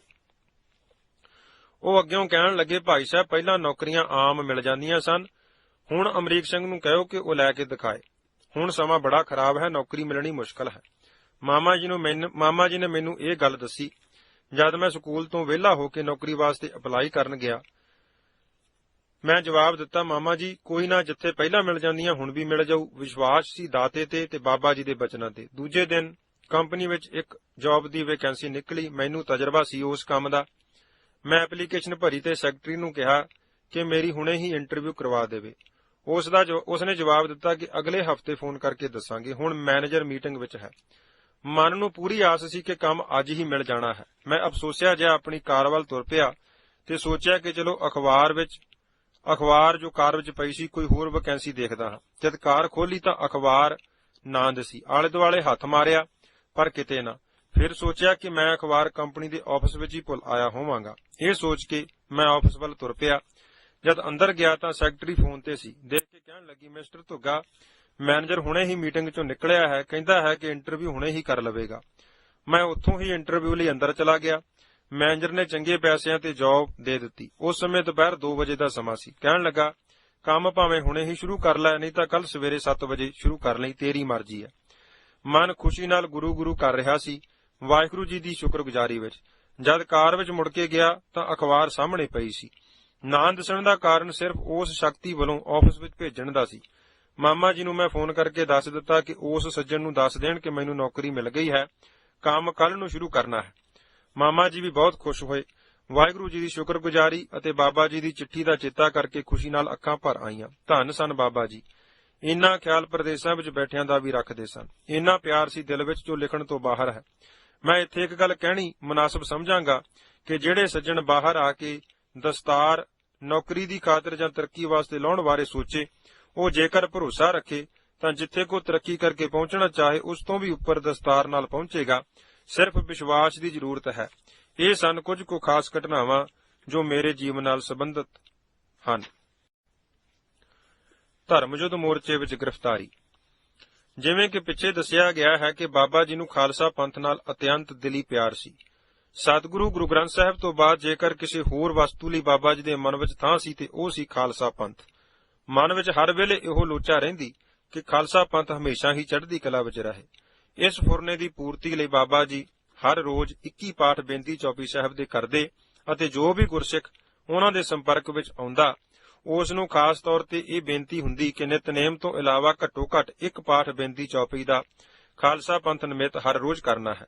ਸਮੇਂ-ਸਮੇਂ ਜਦ ਵੀ ਸ੍ਰੀ ਅਕਾਲ ਤਖ਼ਤ ਸਾਹਿਬ ਦੀ ਸਰਪ੍ਰਸਤੀ ਹੇਠ ਪੰਥ ਦੀ ਮਾਣ ਮਰਜ਼ਾਦਾ ਨੂੰ ਉੱਚਾ ਚੁੱਕਣ ਵਾਸਤੇ ਸੰਘਰਸ਼ ਆਰੰਭੇ ਗਏ, ਆਪ ਜੀ ਉਹਨਾਂ ਵਿੱਚ ਜਥਾਸ਼ਕਤ ਹਿੱਸਾ ਪਾ ਕੇ ਆਪਣੇ ਫਰਜ਼ ਦੀ ਪੂਰਤੀ ਕਰਦੇ। 1982 ਵਿੱਚ ਵੀ ਜਦ ਪੰਥਕ ਆਗੂਆਂ ਵੱਲੋਂ ਸਮੁੱਚੀ ਸਿੱਖ ਕੌਮ ਦੇ ਧਾਰਮਿਕ ਅਤੇ ਰਾਜਸੀ ਮਸਲਿਆਂ ਨੂੰ ਹੱਲ ਕਰਾਉਣ ਲਈ ਤਥਾ ਸਿੱਖ ਧਰਮ ਵਿਰੁੱਧ ਹੋ ਰਹੇ ਧੱਕਿਆਂ ਨੂੰ ਰੋਕਣ ਲਈ ਧਰਮਯੁੱਧ ਮੋਰਚੇ ਦੇ ਨਾਂ ਹੇਠ ਸ਼ਾਂਤਮਈ ਸੰਘਰਸ਼ ਆਰੰਭਿਆ ਗਿਆ, ਜਿਸ ਵਿੱਚ ਸੈਂਕੜਿਆਂ ਤੋਂ ਆਰੰਭ ਹੋ ਕੇ ਹਜ਼ਾਰਾਂ ਦੀ ਗਿਣਤੀ ਵਿੱਚ ਸਿੰਘ ਹਰ ਰੋਜ਼ ਗ੍ਰਿਫਤਾਰੀਆਂ ਦਿੰਦੇ ਰਹੇ। ਇੱਥੇ ਇਹ ਗੱਲ ਵਰਣਨਯੋਗ ਹੋਵੇਗੀ ਕਿ ਇਹ ਪਹਿਲਾ ਸਮਾਂ ਸੀ ਜਦੋਂ ਸਮੁੱਚਾ ਖਾਲਸਾ ਪੰਥ ਤੇ ਖਾਲਸਾ ਪੰਥ ਦੇ ਨਾਲ ਸੰਬੰਧ ਰੱਖਣ ਵਾਲੀਆਂ ਸਮੁੱਚੀਆਂ ਜਥੇਬੰਦੀਆਂ ਨੇ ਇੱਕ ਪਲੇਟਫਾਰਮ ਤੇ ਇਕੱਠੇ ਹੋ ਕਰਕੇ ਖਾਲਸਾ ਪੰਥ ਦੀ ਚੜ੍ਹਦੀ ਕਲਾ ਲਈ ਇਹ ਮੋਰਚਾ ਲਾਇਆ। ਬਾਬਾ ਜੀ ਨੇ ਆਪਣੇ ਇਲਾਕੇ ਵਿੱਚੋਂ ਵੀ ਪ੍ਰੇਰਣਾ ਦੇ ਕੇ ਕਈ ਜਥੇ ਮੋਰਚੇ ਵਿੱਚ ਗ੍ਰਿਫਤਾਰੀ ਦੇਣ ਲਈ ਭੇਜੇ। ਧਰਮਯੁੱਧ ਮੋਰਚਾ ਅਜੇ ਆਰੰਭ ਹੀ ਹੋਇਆ ਸੀ ਕਿ ਪੰਥਕ ਆਗੂਆਂ ਵੱਲੋਂ ਮੋਰਚੇ ਦੀ ਸਫਲਤਾ ਲਈ ਸੰਤ ਸੰਮੇਲਨ ਸੱਦਿਆ ਗਿਆ। ਬਾਬਾ ਜੀ ਵੀ ਉਸ ਵਿੱਚ ਸ਼ਾਮਲ ਹੋਣ ਲਈ ਸੰਗਤ ਸਮੇਤ ਗਏ। ਬਾਬਾ ਜੀ ਦੇ ਉੱਤਰਾਧਿਕਾਰੀ ਬਾਬਾ ਸੇਵਾ ਸਿੰਘ ਜੀ ਵੀ ਬਾਬਾ ਜੀ ਦੇ ਨਾਲ ਸਨ। ਸੰਤ ਸੰਮੇਲਨ ਵਿੱਚ ਮੋਰਚੇ ਸੰਬੰਧੀ ਵਿਚਾਰਾਂ ਸਮਾਪਤ ਹੋਣ ਉਪਰੰਤ ਆਪ ਜੀ ਧਰਮਯੁੱਧ ਮੋਰਚੇ ਦੇ ਡਿਕਟੇਟਰ ਸੰਤ ਬਾਬਾ ਹਰਚੰਦ ਸਿੰਘ ਜੀ ਲੌਂਗੋਵਾਲ ਨੂੰ ਵੱਖਰੇ ਤੌਰ ਤੇ ਮਿਲੇ ਅਤੇ ਬੇਨਤੀ ਕੀਤੀ ਕਿ ਜਿੱਥੇ ਤੁਸੀਂ ਦੁਨਿਆਵੀ ਪੱਖ ਤੋਂ ਮੋਰਚੇ ਨੂੰ ਸਫਲਤਾ ਨਾਲ ਚਲਾ ਰਹੇ ਹੋ, ਉੱਥੇ ਜਿੰਨਾ ਚਿਰ ਮੋਰਚਾ ਫਤਿਹ ਨਹੀਂ ਹੋ ਜਾਂਦਾ ਉਨਾ ਚਿਰ ਗੌੜੀ ਮਹੱਲਾ 5ਵਾਂ ਥਿਰ ਕਰ ਬੈਸੋ ਹਰਜਨ ਪਿਆਰੇ, ਸਤਿਗੁਰ ਤੁਮਰੇ ਕਾਜ ਸਵਾਰੇ, ਰਹਾਉ ਦੁਸ਼ਟ ਦੂਤ ਪਰਮੇਸ਼ਰ ਮਾਰੇ, ਜਨ ਕੀ ਪੈਜ ਰੱਖੀ ਕਰਤਾਰੇ, ਬਾਦਸ਼ਾਹ ਸ਼ਾਹ ਸਭ ਵਸ ਕਰ ਦੀਨੇ, ਅੰਮ੍ਰਿਤ ਨਾਮ ਮਹਾਰਸ ਪੀਨੇ, ਨਿਰਭਉ ਹੋਏ ਭਜੋ ਭਗਵਾਨ, ਸਾਧ ਸੰਗਤ ਮਿਲ ਕੀਨੋ ਦਾਨ, ਸਰਨ ਪਰੇ ਪ੍ਰਭ ਅੰਤਰਜਾਮੀ, ਨਾਨਕ ਓਟ ਪਕਰੀ ਪ੍ਰਭ ਸੁਆਮੀ, ਦਾ ਜਾਪ ਨਿਰੰਤਰ ਜਾਰੀ ਕਰਵਾ ਦੇਵੋ। ਸਤਿਗੁਰੂ ਜੀ ਛੇਤੀ ਹੀ ਕਾਮਯਾਬੀ ਬਖਸ਼ਿਸ਼ ਕਰ ਦੇਣਗੇ, ਕਿਉਂਕਿ ਸਾਨੂੰ ਗੁਰਸਿੱਖਾਂ ਨੂੰ ਸਭ ਤੋਂ ਵੱਡਾ ਆਸਰਾ ਗੁਰਬਾਣੀ ਦਾ ਹੀ ਹੈ। ਥੋੜਾ ਚਿਰ ਚੁੱਪ ਰਹਿਣ ਤੋਂ ਪਿੱਛੋਂ ਸੰਤ ਹਰਚੰਦ ਸਿੰਘ ਜੀ ਕਹਿਣ ਲੱਗੇ ਕਿ ਸਾਡੇ ਪਾਸ ਜਾਪ ਨੂੰ ਲਗਾਤਾਰ ਜਾਰੀ ਰੱਖਣ ਵਾਸਤੇ ਸਿੰਘ ਨਹੀਂ ਹਨ। ਤੁਸੀਂ ਸੰਤ ਬਾਬਾ ਜਰਨੈਲ ਸਿੰਘ ਜੀ ਖਾਲਸਾ ਭਿੰਡਰਾਂ ਵਾਲਿਆਂ ਦੇ ਜੁੰਮੇ ਇਹ ਡਿਊਟੀ ਲਗਾ ਦੇਵੋ। ਅਸੀਂ ਉਹਨਾਂ ਨੂੰ ਹਰ ਤਰ੍ਹਾਂ ਦਾ ਲੋੜੀਂਦਾ ਸਹਿਯੋਗ ਦੇਵਾਂਗੇ। ਬਾਬਾ ਜੀ ਸੰਤ ਹਰਚੰਦ ਸਿੰਘ ਹੋਰਾਂ ਨੂੰ ਫਤਿਹ ਬੁਲਾ ਕੇ ਗੁਰੂ ਨਾਨਕ ਨਿਵਾਸ ਵਿੱਚ ਖਾਲਸਾ ਜੀ ਪਾਸ ਆ ਗਏ ਤੇ ਉਪਰੋਕਤ ਬੇਨਤੀ ਕੀਤੀ ਕਿ ਦੁਨਿਆਵੀ ਯਤਨ ਦੇ ਨਾਲ ਨਾਲ ਜੇਕਰ ਸਤਿਗੁਰੂ ਜੀ ਦੀ ਬਾਣੀ ਦੀ ਟੇਕ ਲੈ ਲਈ ਜਾਵੇ ਤਦ ਕਾਮਯਾਬੀ ਜਲਦੀ ਮਿਲ ਜਾਵੇਗੀ। ਸੰਤ ਜਰਨੈਲ ਸਿੰਘ ਹੋਰਾਂ ਨੇ ਵੀ ਉੱਤਰ ਦਿੱਤਾ ਕਿ ਅਸੀਂ ਸ੍ਰੀ ਅਖੰਡ ਪਾਠ ਸਾਹਿਬ ਕਰਵਾ ਦਿੱਤਾ ਹੈ, ਇਸ ਤੋਂ ਪਿੱਛੋਂ ਇੱਕ ਅਖੰਡ ਪਾਠ ਸਾਹਿਬ ਹੋਰ ਕਰਵਾ ਦਿਆਂਗੇ। ਬਾਬਾ ਜੀ ਨੇ ਆਖਿਆ ਕਿ ਬਹੁਤ ਚੰਗਾ ਕੀਤਾ ਜੋ ਤੁਸੀਂ ਸ੍ਰੀ ਅਖੰਡ ਪਾਠ ਸਾਹਿਬ ਰਖਵਾ ਦਿੱਤਾ ਹੈ, ਪਰ ਸਾਨੂੰ ਜੋ ਪ੍ਰੇਰਣਾ ਸਤਿਗੁਰੂ ਜੀ ਵੱਲੋਂ ਮਿਲੀ ਹੈ ਉਹ ਅਸੀਂ ਤੁਹਾਨੂੰ ਬੇਨਤੀ ਕੀਤੀ ਹੈ, ਬਾਕੀ ਜਿਵੇਂ ਤੁਸੀਂ ਮੁਨਾਸਬ ਸਮਝੋ ਕਰ ਲੈਣਾ। ਥੋੜਾ ਸਮਾਂ ਹੋਰ ਸੰਤ ਜਰਨੈਲ ਸਿੰਘ ਹੋਰਾਂ ਪਾਸ ਠਹਿਰ ਕੇ ਬਾਬਾ ਜੀ ਵਾਪਸ ਗੁਰਦੁਆਰਾ ਸਾਹਿਬ ਆ ਗਏ। 3 ਅਕਤੂਬਰ 1982 ਦੁਪਹਿਰ ਨੂੰ ਜਦੋਂ ਬਾਬਾ ਜੀ ਆਪਣੇ ਸਿਮਰਨ ਭਜਨ ਦੇ ਨਿਯਮ ਤੋਂ ਵਿਹਲੇ ਹੋਏ ਤਦ ਉਹਨਾਂ ਨੇ ਬਾਬਾ ਸੇਵਾ ਸਿੰਘ ਹੋਰਾਂ ਨੂੰ ਆਵਾਜ਼ ਮਾਰ ਕੇ ਆਪਣੇ ਕਮਰੇ ਵਿੱਚ ਸੱਦਿਆ ਤੇ ਕਹਿਣ ਲੱਗੇ ਕਿ ਅਸੀਂ ਧਰਮਯੁੱਧ ਮੋਰਚੇ ਵਿੱਚ ਗ੍ਰਿਫਤਾਰੀ ਦੇਣ ਦਾ ਫੈਸਲਾ ਕਰ ਲਿਆ ਹੈ, ਸੋ ਤੁਸੀਂ ਸ੍ਰੀ ਅੰਮ੍ਰਿਤਸਰ ਸਾਹਿਬ ਜਾਵੋ ਅਤੇ ਗ੍ਰਿਫਤਾਰੀ ਲਈ ਤਰੀਕ ਲੈ ਕੇ ਆਵੋ। ਮਨ ਵਿੱਚ ਬੜੀ ਹੈਰਾਨੀ ਹੋਈ ਕਿ ਪਹਿਲੇ ਤਾਂ ਕਿਸੇ ਕਿਸਮ ਦਾ ਕੋਈ ਪ੍ਰੋਗਰਾਮ ਹੈ ਨਹੀਂ ਸੀ ਤੇ ਇੱਕਦਮ ਆਪ ਜੀ ਹੁਣ ਗ੍ਰਿਫਤਾਰੀ ਲਈ ਤਰੀਕ ਲੈਣ ਭੇਜ ਰਹੇ ਹਨ। ਸੋ ਬਾਬਾ ਜੀ ਨੂੰ ਬੇਨਤੀ ਕੀਤੀ ਕਿ ਅੱਜ ਆਪਾਂ ਨਜ਼ਦੀਕੀ ਸਿੰਘਾਂ ਨੂੰ ਸੱਦ ਲੈਂਦੇ ਹਾਂ, ਫਿਰ ਉਹਨਾਂ ਨਾਲ ਸਲਾਹ ਕਰਕੇ ਜਿਵੇਂ ਆਪ ਜੀ ਹੁਕਮ ਕਰੋਗੇ ਕਰ ਲਵਾਂਗੇ। ਬਾਬਾ ਜੀ ਆਖਣ ਲੱਗੇ ਕਿ ਤੁਸੀਂ ਆਪਣੀ ਸਲਾਹ ਕਰਨੀ ਹੈ ਤਾਂ ਕਰ ਲਓ, ਅਸੀਂ ਤਾਂ ਫੈਸਲਾ ਕਰ ਲਿਆ ਹੈ। ਸ਼ਾਮ ਤੱਕ 7-8 ਨਜ਼ਦੀਕੀ ਸਿੰਘਾਂ ਨੂੰ ਸੱਦ ਕੇ ਬਾਬਾ ਜੀ ਦਾ ਪ੍ਰੋਗਰਾਮ ਦੱਸਿਆ। ਸਾਰੇ ਸਿੰਘ ਵੀ ਹੈਰਾਨ ਸਨ। ਵਿਚਾਰ ਵਟਾਂਦਰਾ ਕਰਨ ਉਪਰੰਤ ਸੰਗਤੀ ਰੂਪ ਵਿੱਚ ਬੇਨਤੀ ਕੀਤੀ ਕਿ ਬਾਬਾ ਜੀ, ਆਪ ਜੀ ਦੀ ਸਿਹਤ ਜੇਲ੍ਹ ਵਿੱਚ ਜਾਣ ਦੇ ਯੋਗ ਨਹੀਂ, ਸੋ ਆਪ ਜੀ ਵੱਲੋਂ ਅਸੀਂ ਜਥਾ ਲੈ ਕੇ ਚਲੇ ਜਾਂਦੇ ਹਾਂ। ਬਾਬਾ ਜੀ ਨੇ ਕਿਹਾ ਕਿ ਸ੍ਰੀ ਗੁਰੂ ਗ੍ਰੰਥ ਸਾਹਿਬ ਜੀ ਦੇ ਸਨਮੁਖ ਤਨ ਮਨ ਧਨ ਗੁਰੂ ਨੂੰ ਅਰਪਣ ਕੀਤਾ ਹੋਇਆ ਹੈ। ਹੁਣ ਗੁਰੂ ਪੰਥ ਨੂੰ ਸਾਡੇ ਸਰੀਰ ਦੀ ਜ਼ਰੂਰਤ ਹੈ, ਸੋ ਇਹ ਅਮਾਨਤ ਅਸੀਂ ਖਾਲਸਾ ਪੰਥ ਨੂੰ ਸੌਂਪਣੀ ਹੈ। ਤੁਹਾਡੇ ਵਿੱਚੋਂ ਜਿਸ ਦਾ ਮਨ ਮੰਨੇ ਸਾਡੇ ਨਾਲ ਚੱਲ ਪੈਣਾ, ਪਰ ਅਸੀਂ ਆਪਣਾ ਮਨ ਬਿਲਕੁਲ ਬਣਾ ਲਿਆ ਹੈ ਕਿ ਮੋਰਚੇ ਵਿੱਚ ਗ੍ਰਿਫਤਾਰੀ ਦੇ ਕੇ ਆਪਣੇ ਇਸ ਸਰੀਰ ਨੂੰ ਪੰਥ ਦੀ ਖਾਤਰ ਨਿਸ਼ਾਵਰ ਕਰਨਾ ਹੈ। ਆਪ ਜੀ ਦੀ ਦ੍ਰਿੜਤਾ ਸਾਹਮਣੇ ਕਿਸੇ ਦਾ ਵੀ ਹੋਰ ਉੱਤਰ ਦੇਣ ਦਾ ਹੌਸਲਾ ਨਾ ਪਿਆ। ਅਗਲੇ ਦਿਨ ਹੀ ਭਾਈ ਸਵਰਨ ਸਿੰਘ, ਬਾਬਾ ਸੇਵਾ ਸਿੰਘ ਜੀ ਤੇ 2-3 ਹੋਰ ਸਿੰਘ ਗੁਰਦੁਆਰਾ ਸਾਹਿਬ ਤੋਂ ਚੱਲ ਕੇ 10 ਵਜੇ ਸ੍ਰੀ ਅੰਮ੍ਰਿਤਸਰ ਸਾਹਿਬ ਪੁੱਜ ਗਏ। ਸ੍ਰੀ ਹਰਿਮੰਦਰ ਸਾਹਿਬ ਦਰਸ਼ਨ ਇਸ਼ਨਾਨ ਕਰਕੇ ਗੁਰੂ ਨਾਨਕ ਨਿਵਾਸ ਵਿੱਚ ਸੰਤ ਬਾਬਾ ਜਰਨੈਲ ਸਿੰਘ ਜੀ ਖਾਲਸਾ ਪਾਸ ਪੁੱਜੇ ਤੇ ਬਾਬਾ ਜੀ ਦਾ ਪ੍ਰੋਗਰਾਮ ਉਹਨਾਂ ਨੂੰ ਦੱਸਿਆ। ਸੰਤ ਬਾਬਾ ਜਰਨੈਲ ਸਿੰਘ ਜੀ ਇਹ ਸਾਰੀ ਗੱਲ ਸੁਣ ਕੇ ਕੁਝ ਦੇਰ ਲਈ ਚੁੱਪ ਕਰ ਗਏ। ਥੋੜੀ ਦੇਰ ਬਾਅਦ ਕਹਿਣ ਲੱਗੇ ਕਿ ਤੁਸੀਂ ਮਹਾਂਪੁਰਸ਼ਾਂ ਨੂੰ ਕਹਿਣਾ ਸੀ ਕਿ ਉਹ ਆਪਣੀ ਵੱਲੋਂ ਜਥਾ ਭੇਜ ਦੇਣ, ਕਿਉਂਕਿ ਉਹਨਾਂ ਦੀ ਉਮਰ ਬਹੁਤ ਵਡੇਰੀ ਹੈ। ਇਸ ਉਮਰ ਵਿੱਚ ਉਹਨਾਂ ਨੂੰ ਜੇਲ੍ਹ ਵਿੱਚ ਕਾਫੀ ਖੇਚਲ ਹੋਵੇਗੀ। ਉਹਨਾਂ ਦੀ ਤਾਂ ਸ਼ੁਭ ਅਸੀਸ ਹੀ ਬਹੁਤ ਹੈ। ਅਸੀਂ ਦੱਸਿਆ ਕਿ ਸਾਰੇ ਸੰਗਤੀ ਸਿੰਘਾਂ ਨੇ ਬਾਬਾ ਜੀ ਨੂੰ ਬੇਨਤੀ ਕੀਤੀ ਹੈ, ਪਰ ਬਾਬਾ ਜੀ ਨੇ ਹੁਕਮ ਕੀਤਾ ਹੈ ਕਿ ਅਸੀਂ ਗ੍ਰਿਫਤਾਰੀ ਦੇ ਕੇ ਆਪਣਾ ਤਨ ਗੁਰੂ ਪੰਥ ਨੂੰ ਅਰਪਣ ਕਰਨਾ ਹੈ। ਸੰਤ ਬਾਬਾ ਜਰਨੈਲ ਸਿੰਘ ਜੀ ਨੇ ਕਿਹਾ ਕਿ ਗ੍ਰਿਫਤਾਰੀ ਦੀ ਤਰੀਕ ਤਾਂ ਮੋਰਚਾ ਡਿਕਟੇਟਰ ਸੰਤ ਬਾਬਾ ਹਰਚੰਦ ਸਿੰਘ ਜੀ ਪਾਸੋਂ ਲੈ ਲਵੋ, ਪਰ ਨਾਲ ਹੀ ਸਾਡੀ ਵੱਲੋਂ ਬਾਬਾ ਜੀ ਨੂੰ ਆਪ ਖੁਦ ਜੇਲ੍ਹ ਨਾ ਜਾਣ ਲਈ ਬੇਨਤੀ ਤੁਸੀਂ ਸਾਰਿਆਂ ਨੇ ਜ਼ਰੂਰ ਕਰਨੀ। ਖਾਲਸਾ ਜੀ ਨੇ ਆਪਣੇ ਪੀਏ ਭਾਈ ਰਛਪਾਲ ਸਿੰਘ ਅਤੇ ਭਾਈ ਰਾਮ ਸਿੰਘ ਹੋਰਾਂ ਨੂੰ ਸਾਡੇ ਨਾਲ ਲੌਂਗੋਵਾਲ ਸਾਹਿਬ ਪਾਸ ਭੇਜਿਆ। ਜਦੋਂ ਸੰਤ ਹਰਚੰਦ ਸਿੰਘ ਜੀ ਹੋਰਾਂ ਨੂੰ ਬਾਬਾ ਜੀ ਦਾ ਇਹ ਫੈਸਲਾ ਦੱਸਿਆ ਤਾਂ ਉਹ ਵੀ ਬਹੁਤ ਹੈਰਾਨ ਹੋਏ। ਉਹਨਾਂ ਨੇ ਵੀ ਕਿਹਾ ਕਿ ਸਾਡੀ ਵੱਲੋਂ ਮਹਾਂਪੁਰਖਾਂ ਨੂੰ ਹੱਥ ਜੋੜ ਕੇ ਬੇਨਤੀ ਕਰੋ, ਕਿਉਂਕਿ ਅਸੀਂ ਇੱਥੋਂ ਮਜਬੂਰੀ ਬਸ ਬਾਹਰ ਜਾ ਕੇ ਨਿੱਜੀ ਤੌਰ ਤੇ ਬੇਨਤੀ ਕਰਨ ਤੋਂ ਅਸਮਰੱਥ ਹਾਂ। ਸੋ ਸਾਡੀ ਵੱਲੋਂ ਤੁਸੀਂ ਹੱਥ ਜੋੜ ਕੇ ਬੇਨਤੀ ਕਰਨੀ ਕਿ ਉਹ ਅਸੀਸ ਦੇ ਕੇ ਜਥਾ ਤੋਰ ਦੇਣ, ਪਰ ਆਪ ਨਾ ਜਾਣ। ਇਹ ਉਹਨਾਂ ਨੂੰ ਸਾਡੀ ਵੱਲੋਂ ਜ਼ਰੂਰੀ ਬੇਨਤੀ ਹੈ। ਸਾਰੀ ਸੰਗਤ ਨੇ ਬੇਨਤੀ ਕੀਤੀ ਕਿ ਅਸੀਂ ਤਾਂ ਆਪਣੇ ਵੱਲੋਂ ਬਾਬਾ ਜੀ ਨੂੰ ਬੇਨਤੀ ਕੀਤੀ ਸੀ, ਪਰ ਬਾਬਾ ਜੀ ਨੇ ਖੁਦ ਗ੍ਰਿਫਤਾਰੀ ਦੇਣ ਦਾ ਦ੍ਰਿੜ ਨਿਸ਼ਚਾ ਹੋਇਆ ਹੈ। ਉਂਝ ਆਪ ਜੀ ਦੀ ਬੇਨਤੀ ਉਹਨਾਂ ਤੱਕ ਜ਼ਰੂਰ ਪਹੁੰਚਾ ਦੇਵਾਂਗੇ। 19 ਅਕਤੂਬਰ 1982 ਬਾਬਾ ਜੀ ਦੇ ਜਥੇ ਦੀ ਗ੍ਰਿਫਤਾਰੀ ਦਾ ਦਿਨ ਨਿਯਤ ਕੀਤਾ ਗਿਆ। ਤਰੀਕ ਲੈ ਕੇ ਅਸੀਂ ਸਾਰੇ ਸਿੰਘ ਸ਼ਾਮ ਨੂੰ ਗੁਰਦੁਆਰਾ ਸਾਹਿਬ ਪੁੱਜ ਗਏ ਅਤੇ ਸੰਤ ਬਾਬਾ ਜਰਨੈਲ ਸਿੰਘ ਜੀ ਅਤੇ ਸੰਤ ਹਰਚੰਦ ਸਿੰਘ ਲੌਂਗੋਵਾਲ ਹੋਰਾਂ ਦੀ ਬੇਨਤੀ ਵੀ ਬਾਬਾ ਜੀ ਨੂੰ ਕਰ ਦਿੱਤੀ, ਪਰ ਬਾਬਾ ਜੀ ਤਾਂ ਆਪਣੇ ਫੈਸਲੇ ਉੱਤੇ ਦ੍ਰਿੜ ਸਨ। ਥੋੜੇ ਹੀ ਦਿਨਾਂ ਵਿੱਚ ਸਾਰਾ ਪ੍ਰੋਗਰਾਮ ਉਲੀਕ ਕੇ ਇਸ਼ਤਿਹਾਰਾਂ ਅਤੇ ਅਖਬਾਰਾਂ ਰਾਹੀਂ ਸੰਗਤ ਨੂੰ ਸੂਚਿਤ ਕਰ ਦਿੱਤਾ ਗਿਆ ਕਿ 18 ਅਕਤੂਬਰ ਨੂੰ ਗੁਰਦੁਆਰਾ ਰਾਮਪੁਰ ਖੇੜੇ ਤੋਂ ਬਾਬਾ ਜੀ ਸੰਗਤ ਸਮੇਤ ਧਰਮਯੁੱਧ ਮੋਰਚੇ ਵਿੱਚ ਗ੍ਰਿਫਤਾਰੀ ਦੇਣ ਲਈ ਚੱਲਣਗੇ ਅਤੇ 19 ਅਕਤੂਬਰ ਸ਼ਾਮ ਨੂੰ ਗ੍ਰਿਫਤਾਰੀ ਦਿੱਤੀ ਜਾਵੇਗੀ। ਇਲਾਕੇ ਵਿੱਚ ਵਿਚਰ ਕੇ ਵੀ ਸਾਰੀਆਂ ਸੰਗਤਾਂ ਨਾਲ ਸੰਪਰਕ ਕੀਤਾ ਗਿਆ। ਸੰਗਤਾਂ ਵਿੱਚ ਬਾਬਾ ਜੀ ਦੀ ਅਗਵਾਈ ਹੇਠ ਗ੍ਰਿਫਤਾਰੀ ਦੇਣ ਲਈ ਬਹੁਤ ਜ਼ਿਆਦਾ ਉਤਸ਼ਾਹ ਪੈਦਾ ਹੋ ਗਿਆ। ਉਧਰ ਉਸ ਵਕਤ ਦੇ ਮੁੱਖ ਮੰਤਰੀ ਦਰਬਾਰਾ ਸਿੰਘ ਅਤੇ ਉਸ ਦੀ ਘਰਵਾਲੀ ਨੂੰ ਵੀ ਪਤਾ ਲੱਗਾ ਕਿ ਬਾਬਾ ਜੀ ਆਪ ਇਸ ਧਰਮਯੁੱਧ ਮੋਰਚੇ ਵਿੱਚ ਗ੍ਰਿਫਤਾਰੀ ਦੇ ਰਹੇ ਹਨ। ਤਦ ਇਹਨਾਂ ਦੋਵਾਂ ਨੇ ਖੁਦ 2 ਵਾਰ ਬਾਬਾ ਜੀ ਪਾਸ ਗੁਰਦੁਆਰਾ ਸਾਹਿਬ ਆ ਕੇ ਬੇਨਤੀ ਕੀਤੀ ਕਿ ਬਾਬਾ ਜੀ ਤੁਸੀਂ ਆਪ ਜਥੇ ਵਿੱਚ ਨਾ ਜਾਵੋ, ਪਰ ਬਾਬਾ ਜੀ ਨੇ ਉਹਨਾਂ ਦੀ ਵੀ ਇੱਕ ਗੱਲ ਨਾ ਸੁਣੀ ਤੇ ਕਿਹਾ ਕਿ ਤੁਸੀਂ ਸਾਨੂੰ ਰੋਕਣ ਦੀ ਥਾਂ ਦਿੱਲੀ ਸਰਕਾਰ ਨੂੰ ਸਾਰੀ ਸੱਚਾਈ ਦੱਸ ਕੇ ਸਿੰਘਾਂ ਦੀਆਂ ਹੱਕੀ ਮੰਗਾਂ ਮੰਨਣ ਲਈ ਮਜਬੂਰ ਕਰੋ। ਅਜੇ ਸਾਡੀ ਗ੍ਰਿਫਤਾਰੀ ਵਿੱਚ 10 ਦਿਨ ਦਾ ਸਮਾਂ ਹੈ। ਜੇਕਰ ਤੁਹਾਡੀ ਸਰਕਾਰ ਇਹ ਮੰਗਾਂ ਮੰਨ ਲਵੇ ਤਦ ਇਸ ਵਿੱਚ ਹੀ ਸਾਰੇ ਦੇਸ਼ ਦਾ ਭਲਾ ਹੈ।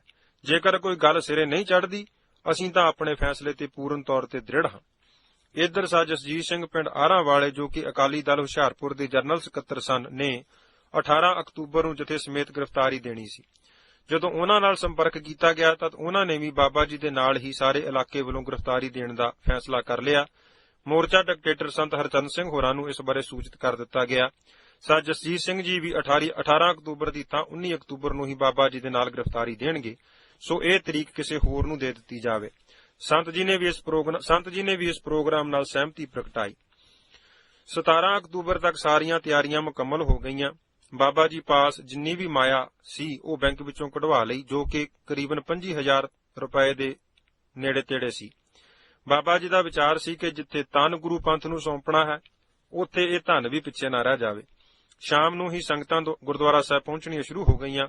ਸਵੇਰ ਤੱਕ 50 ਦੇ ਕਰੀਬ ਟਰੱਕ, 4-5 ਬੱਸਾਂ, 10-15 ਦੇ ਕਰੀਬ ਕਾਰਾਂ ਜੀਪਾਂ ਆ ਗਈਆਂ। 18 ਅਕਤੂਬਰ 1982 ਨੂੰ ਸਵੇਰੇ 10 ਵਜੇ ਦੇ ਕਰੀਬਨ ਸਤਿਗੁਰੂ ਸ੍ਰੀ ਗੁਰੂ ਗ੍ਰੰਥ ਸਾਹਿਬ ਜੀ ਅੱਗੇ ਅਰਦਾਸਾ ਸੋਧ ਕੇ ਜਲੂਸ ਦੀ ਸ਼ਕਲ ਵਿੱਚ ਬਾਬਾ ਜੀ ਦੇ ਇਸ ਵੱਡੇ ਕਾਫਲੇ ਨੇ ਗੁਰਦੁਆਰਾ ਸਾਹਿਬ ਤੋਂ ਸ੍ਰੀ ਅੰਮ੍ਰਿਤਸਰ ਸਾਹਿਬ ਲਈ ਚਾਲੇ ਪਾਏ। ਜਾਣ ਤੋਂ ਪਹਿਲਾਂ ਕੁਝ ਸੰਗਤਾਂ ਜੋ ਨਾਲ ਨਹੀਂ ਸਨ ਜਾ ਸਕਦੀਆਂ, ਪਿਆਰ ਸਹਿਤ ਬਾਬਾ ਜੀ ਨੂੰ ਪੁੱਛਿਆ ਕਿ ਬਾਬਾ ਜੀ ਆਪ ਜੀ ਦੇ ਦਰਸ਼ਨ ਕਦੋਂ ਹੁਣ ਹੋਣਗੇ। ਤਦ ਆਪ ਨੇ ਹੁਕਮ ਕੀਤਾ ਕਿ ਹੁਣ ਜੇਲ੍ਹਾਂ ਵਿੱਚ ਬੰਦ ਸਾਰੀਆਂ ਸੰਗਤਾਂ ਨੂੰ ਆਜ਼ਾਦ ਕਰਵਾ ਕੇ ਹੀ ਵਾਪਸ ਮੁੜਨਾ ਹੈ। ਸੋ ਇਸ ਤਰ੍ਹਾਂ ਦੇ ਪਿਆਰ ਭਰੇ ਬਚਨ ਕਰਕੇ ਇਸ ਕਾਫਲੇ ਨੇ ਗੁਰਦੁਆਰਾ ਸਾਹਿਬ ਤੋਂ ਚਾਲੇ ਪਾ ਦਿੱਤੇ। ਤੇ ਇੱਥੇ ਇਹ ਗੱਲ ਜ਼ਿਕਰਯੋਗ ਹੈ ਕਿ ਅਜੇ ਜਥਾ ਇੱਥੋਂ ਤੁਰਿਆ ਹੀ ਸੀ ਕਿ ਸਾਨੂੰ ਅਖਬਾਰਾਂ ਰਾਹੀਂ ਅਤੇ ਹੋਰ ਵਸੀਲਿਆਂ ਰਾਹੀਂ ਪਤਾ ਲੱਗਣਾ ਸ਼ੁਰੂ ਹੋ ਗਿਆ ਕਿ ਸਰਕਾਰ ਨੇ ਜੇਲ੍ਹਾਂ ਵਿੱਚ ਬੰਦ ਸਾਰੇ ਧਰਮਯੁੱਧ ਮੋਰਚੇ ਦੇ ਸਿੰਘਾਂ ਨੂੰ ਰਿਹਾ ਕਰ ਦਿੱਤਾ ਹੈ। ਜੇਲ੍ਹਾਂ ਦੇ ਦਰਵਾਜ਼ੇ ਖੋਲ੍ਹ ਦਿੱਤੇ ਗਏ ਹਨ। ਇੱਕਦਮ ਬਾਬਾ ਜੀ ਦਾ ਇਹ ਬਚਨ ਯਾਦ ਆਉਣ ਲੱਗ ਪਿਆ ਕਿ ਬਾਬਾ ਜੀ ਨੇ ਆਖਿਆ ਸੀ ਕਿ ਹੁਣ ਸਾਰੀਆਂ ਸੰਗਤਾਂ ਨੂੰ ਜੇਲ੍ਹਾਂ ਵਿੱਚੋਂ ਆਜ਼ਾਦ ਕਰਵਾ ਕੇ ਹੀ ਵਾਪਸ ਆਵਾਂਗੇ। ਸੋ ਹੁਣ ਸੰਗਤਾਂ ਨੂੰ ਪਹਿਲਾਂ ਹੀ ਪਤਾ ਹੋਣ ਕਰਕੇ ਹਰ ਪਿੰਡ ਦੇ ਪ੍ਰੇਮੀਆਂ ਨੇ ਗੇਟ ਬਣਾ ਕੇ ਬਾਬਾ ਜੀ ਅਤੇ ਬਾਕੀ ਜਲੂਸ ਦਾ ਸਵਾਗਤ ਕੀਤਾ। ਬਾਬਾ ਜੀ ਨੂੰ ਬੇਅੰਤ ਮਾਇਆ ਜੋ ਨਗਰਾਂ ਵਾਲਿਆਂ ਨੇ ਇਕੱਤਰ ਕੀਤੀ ਸੀ ਉਹ ਵੀ ਭੇਟਾ ਕੀਤੀ। ਥਾਂ ਥਾਂ ਜਲ ਪਾਣੀ ਦੀ ਸੇਵਾ ਵੀ ਕੀਤੀ ਗਈ। ਉਸ ਦਿਨ ਬਾਬਾ ਜੀ ਦੇ ਚਿਹਰੇ ਤੇ ਇੰਨਾ ਜਲਾਲ ਸੀ ਜੋ ਕਿ ਵਰਣਨ ਨਹੀਂ ਕੀਤਾ ਜਾ ਸਕਦਾ। ਜਿਨ੍ਹਾਂ ਵਡਭਾਗੀਆਂ ਨੇ ਉਸ ਸਮੇਂ ਬਾਬਾ ਜੀ ਦੇ ਦਰਸ਼ਨ ਕੀਤੇ ਉਹਨਾਂ ਨੂੰ ਹੀ ਇਸ ਚੜ੍ਹਤਲ ਦਾ ਪਤਾ ਹੈ। ਬਾਬਾ ਜੀ ਅੱਜ ਤੋਂ ਪੂਰੇ 6 ਸਾਲ ਪਹਿਲਾਂ 17 ਅਕਤੂਬਰ 1976 ਨੂੰ ਧੰਨ ਗੁਰੂ ਤੇਗ ਬਹਾਦਰ ਸਾਹਿਬ ਜੀ ਦੇ ਮਹਾਨ ਪਰ ਉਪਕਾਰਾਂ ਨੂੰ ਯਾਦ ਕਰਦੇ ਤੇ ਕਰਾਉਂਦੇ ਹੋਏ ਸਤਿਗੁਰੂ ਸ੍ਰੀ ਗੁਰੂ ਗ੍ਰੰਥ ਸਾਹਿਬ ਜੀ ਦੀ ਛਤਰ ਛਾਇਆ ਹੇਠ ਸੰਤ ਬਾਬਾ ਕਰਤਾਰ ਸਿੰਘ ਜੀ ਖਾਲਸਾ ਦੇ ਨਾਲ ਇਸੇ ਤਰ੍ਹਾਂ ਦੇ ਮਹਾਨ ਜਲੂਸ ਵਿੱਚ ਸੰਗਤਾਂ ਨੂੰ ਧੰਨ ਮਨ ਧੰਨ ਗੁਰੂ ਨੂੰ ਅਰਪਣ ਕਰਨ ਦੀ ਪ੍ਰੇਰਨਾ ਦਿੰਦੇ ਤਥਾ ਧਰਮ ਸਿਰ ਦਿੱਤਿਆਂ ਬਾਜ ਨਹੀਂ ਰਹਿਣਾ ਦੇ ਨਾਅਰੇ ਬੁਲੰਦ ਕਰਦੇ ਇਸੇ ਮਾਰਗ ਉੱਪਰ ਦੀ ਹੀ ਗੁਜਰੇ ਸਨ। ਤੇ ਅੱਜ ਪੂਰੇ 6 ਸਾਲ ਬਾਅਦ ਉਸੇ ਚੜ੍ਹਤਲ ਵਿੱਚ ਉਹਨਾਂ ਸੰਕਲਪਾਂ ਨੂੰ ਅਮਲੀ ਜਾਮਾ ਪਹਿਨਾਉਣ ਲਈ ਆਪ ਜੀ ਸੰਗਤ ਸਮੇਤ ਉਸ ਮਾਰਗ ਉੱਪਰ ਦੀ ਜਾ ਰਹੇ ਸਨ। ਸਾਰੇ ਰਸਤੇ ਵਿੱਚ ਰੁਕ ਕੇ ਸੰਗਤਾਂ ਦਾ ਪਿਆਰ ਲੈਂਦੇ ਦੁਪਹਿਰ 2 ਵਜੇ ਗੁਰਦੁਆਰਾ ਦੀਵਾਨ ਅਸਥਾਨ ਸੈਂਟਰਲ ਟਾਊਨ ਜਲੰਧਰ ਵਿੱਚ ਇਹ ਸਾਰਾ ਜਲੂਸ ਪੁੱਜਿਆ। ਪ੍ਰਬੰਧਕਾਂ ਨੇ ਲੰਗਰ ਤੇ ਚਾਹ ਨਾਲ ਪ੍ਰੇਮ ਸਹਿਤ ਸੇਵਾ ਕੀਤੀ। ਇੱਥੇ ਹੀ ਪ੍ਰਕਾਸ਼ ਸਿੰਘ ਬਾਦਲ ਸਾਬਕਾ ਮੁੱਖ ਮੰਤਰੀ ਪੰਜਾਬ, ਜੋ ਲੁਧਿਆਣਾ ਜੇਲ੍ਹ ਤੋਂ ਰਿਹਾ ਹੋ ਕੇ ਵਾਪਸ ਅੰਮ੍ਰਿਤਸਰ ਸਾਹਿਬ ਪੁੱਜ ਰਹੇ ਸਨ, ਉਹਨਾਂ ਨੇ ਬਾਬਾ ਜੀ ਦੇ ਦਰਸ਼ਨ ਕੀਤੇ ਅਤੇ ਆਪਣਾ ਸਤਿਕਾਰ ਭੇਟਾ ਕੀਤਾ। ਆਹਾਰ ਕਰਕੇ ਇੱਥੋਂ ਵੀ ਸੰਗਤ ਦਾ ਪਿਆਰ ਲੈ ਕੇ ਸ਼ਾਮ ਤੱਕ ਸਾਰੀ ਸੰਗਤ ਸ੍ਰੀ ਹਰਿਮੰਦਰ ਸਾਹਿਬ ਅੰਮ੍ਰਿਤਸਰ ਸਾਹਿਬ ਪੁੱਜ ਗਈ। ਰਾਤ ਧੰਨ ਗੁਰੂ ਰਾਮਦਾਸ ਸਾਹਿਬ ਜੀ ਦੇ ਚਰਨਾਂ ਵਿੱਚ ਆਰਾਮ ਕੀਤਾ। ਰਸਤੇ ਵਿੱਚ ਜੋ ਪਿਆਰ ਸੰਗਤਾਂ ਨੇ ਦਿੱਤਾ ਉਹ ਵਰਣਨ ਨਹੀਂ ਕੀਤਾ ਜਾ ਸਕਦਾ। ਨਗਰਾਂ ਵੱਲੋਂ ਭੇਟ ਕੀਤੀ ਗਈ ਮਾਇਆ ਤੋਂ ਇਲਾਵਾ ਜਿੰਨੀ ਵੀ ਕਿਸੇ ਪ੍ਰੇਮੀ ਪਾਸ ਹੋਰ ਮਾਇਆ ਸੀ ਉਹ ਆਪਣੀ ਜੇਬ ਵਿੱਚੋਂ ਕੱਢ ਕੇ ਬਾਬਾ ਜੀ ਨੂੰ ਦੇਈ ਜਾਂਦਾ ਅਤੇ ਸੱਜਣ ਨੇਤਰਾਂ ਨਾਲ ਵਿਦਾਇਗੀ ਦਿੰਦਾ। ਬਾਬਾ ਜੀ ਦਾ ਨਿਵਾਸ ਪ੍ਰਬੰਧਕਾਂ ਨੇ ਅਕਾਲ ਰੈਸਟ ਹਾਊਸ ਵਿੱਚ ਕਰਾਇਆ। ਆਪ ਜੀ ਕਮਰੇ ਵਿੱਚ ਆਰਾਮ ਕਰਨ ਲੱਗ ਪਏ। ਦੂਸਰੇ ਕਮਰੇ ਵਿੱਚ ਸੰਗਤ ਨੇ ਜੋ ਪਿਆਰ ਭੇਟਾ ਮਾਇਆ ਦੇ ਰੂਪ ਵਿੱਚ ਦਿੱਤੀ ਸੀ ਉਸ ਨੂੰ ਗਿਣਿਆ ਤਾਂ ਰਸਤੇ ਦੀ ਮਾਇਆ 50,000 ਰੁਪਏ ਦੇ ਤਕਰੀਬਨ ਹੋ ਗਈ ਸੀ। 50,000 ਦੀ ਇਹ ਰਸਤੇ ਵਾਲੀ ਸੰਗਤ ਦੀ ਮਾਇਆ ਤੇ 25,000 ਜੋ ਬਾਬਾ ਜੀ ਗੁਰਦੁਆਰਾ ਸਾਹਿਬ ਤੋਂ ਲੈ ਕੇ ਗਏ ਸਨ, ਸਾਰੀ ਭਾਵ 75,000 ਰੁਪਏ ਦੀ ਇੱਕ ਥੈਲੀ ਬਣਾ ਲਈ ਗਈ। 19 ਅਕਤੂਬਰ ਦਾ ਅੰਮ੍ਰਿਤ ਵੇਲਾ ਹੋਇਆ।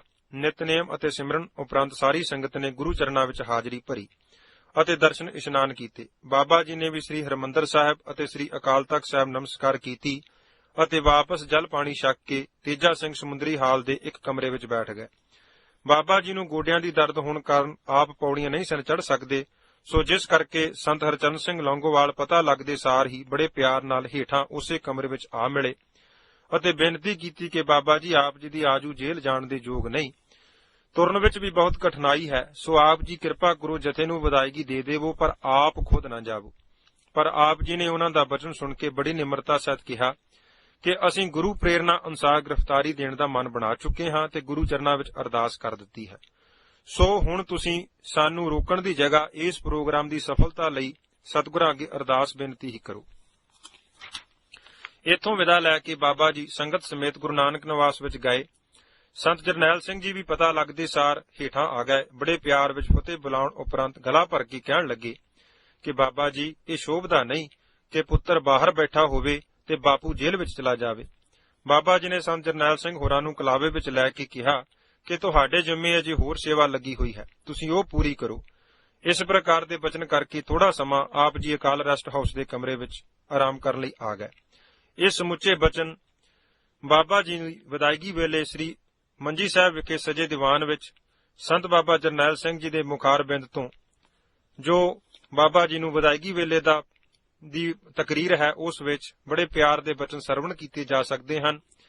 ਇਹ ਮੋਰਚੇ ਵਿੱਚ ਗ੍ਰਿਫਤਾਰੀ ਦੇਣ ਦੀ DVD, ਵੀਡੀਓ ਅਤੇ ਸੰਤ ਬਾਬਾ ਜਰਨੈਲ ਸਿੰਘ ਜੀ ਦੇ ਪਿਆਰ ਭਰੇ ਬਚਨਾਂ ਦੀ ਆਡੀਓ ਸੰਗਤਾਂ ਦੀ ਸੇਵਾ ਲਈ ਵੀ ਉਪਲਬਧ ਹੈ, ਸੋ ਉਸ ਵਿੱਚੋਂ ਆਪ ਸਾਰੀਆਂ ਸੰਗਤਾਂ ਇਹਨਾਂ ਬਚਨਾਂ ਦੀ ਝਲਕ ਮਹਿਸੂਸ ਕਰ ਸਕਦੇ ਹੋ। ਦੁਪਹਿਰ ਦਾ ਲੰਗਰ ਛਕਣ ਉਪਰੰਤ ਥੋੜਾ ਆਰਾਮ ਕਰਕੇ ਸਾਰੀ ਸੰਗਤ ਸਮੇਤ ਬਾਬਾ ਜੀ ਨੇ ਪਹਿਲਾਂ ਸ੍ਰੀ ਹਰਿਮੰਦਰ ਸਾਹਿਬ ਪ੍ਰਸ਼ਾਦ ਕਰਵਾ ਕੇ ਹਾਜ਼ਰੀ ਭਰੀ, ਉਪਰੰਤ ਸ੍ਰੀ ਅਕਾਲ ਤਖਤ ਸਾਹਿਬ ਤੋਂ ਸਰੋਪਾ ਦੇ ਰੂਪ ਵਿੱਚ ਬਖਸ਼ਿਸ਼ਾਂ ਪ੍ਰਾਪਤ ਕਰਕੇ ਮੰਜੀ ਸਾਹਿਬ ਦੀਵਾਨ ਹਾਲ ਵਿੱਚ ਸਜੇ ਦੀਵਾਨ ਵਿੱਚ ਆ ਹਾਜ਼ਰੀ ਭਰੀ। ਹਰ ਰੋਜ਼ ਦੀ ਤਰ੍ਹਾਂ ਬੜਾ ਭਾਰੀ ਦੀਵਾਨ ਸਜਿਆ। ਸੰਤ ਹਰਚੰਦ ਸਿੰਘ ਜੀ ਲੌਂਗੋਵਾਲ, ਸੰਤ ਬਾਬਾ ਜਰਨੈਲ ਸਿੰਘ ਜੀ ਖਾਲਸਾ ਜਥੇ ਸਮੇਤ ਮੰਜੀ ਸਾਹਿਬ ਪੁੱਜ ਗਏ। ਜਥੇਦਾਰ ਹਰਚਰਨ ਸਿੰਘ ਜੀ ਮਹਾਲੋਂ, ਜਥੇਦਾਰ ਤਖਤ ਸ੍ਰੀ ਕੇਸਗੜ੍ਹ ਸਾਹਿਬ ਅਨੰਦਪੁਰ ਸਾਹਿਬ ਉਚੇਚੇ ਤੌਰ ਤੇ ਬਾਬਾ ਜੀ ਨੂੰ ਵਿਦਾਇਗੀ ਦੇਣ ਲਈ ਆਏ ਸਨ। ਤਕਰੀਰਾਂ ਤੋਂ ਬਾਅਦ ਬਾਬਾ ਜੀ ਨੇ ਸਰਬ ਸੰਗਤ ਦਾ ਧੰਨਵਾਦ ਕੀਤਾ ਅਤੇ 75,000 ਰੁਪਏ ਦੀ ਥੈਲੀ ਸੰਤ ਜਰਨੈਲ ਸਿੰਘ ਜੀ ਖਾਲਸਾ ਦੇ ਰਾਹੀਂ ਸੰਤ ਹਰਚਰਨ ਸਿੰਘ ਲੌਂਗੋਵਾਲ ਨੂੰ ਭੇਟ ਕੀਤੀ। ਦੀਵਾਨ ਦੀ ਸਮਾਪਤੀ ਪਿੱਛੋਂ ਅਰਦਾਸਾ ਸੋਧਿਆ ਗਿਆ। ਸਾਰਾ ਜਥਾ ਜੋ ਕਿ 1500 ਤੋਂ ਉੱਪਰ ਸਿੰਘ ਸਿੰਘਣੀਆਂ ਦਾ ਸੀ ਨੇ ਅੱਜ ਪਹਿਲੇ ਜਥਿਆਂ ਨਾਲੋਂ ਅਨੋਖੇ ਢੰਗ ਨਾਲ ਗ੍ਰਿਫਤਾਰੀ ਦੇਣ ਲਈ ਚਾਲੇ ਪਾਏ। ਇਸ ਦਿਨ ਬੋਲੇ ਸੋ ਨਿਹਾਲ ਸਤਿ ਸ੍ਰੀ ਅਕਾਲ ਦੇ ਜਕਾਰੇ ਤੋਂ ਇਲਾਵਾ ਕਿਸੇ ਵੀ ਕਿਸਮ ਦਾ ਕੋਈ ਨਾਅਰਾ ਨਹੀਂ ਲਾਇਆ ਗਿਆ। ਕੇਵਲ ਸਤਨਾਮ ਵਾਹਿਗੁਰੂ ਦਾ ਜਾਪ ਕਰਦਿਆਂ ਹੀ ਕੋਤਵਾਲੀ ਨੂੰ ਕੂਚ ਕੀਤਾ।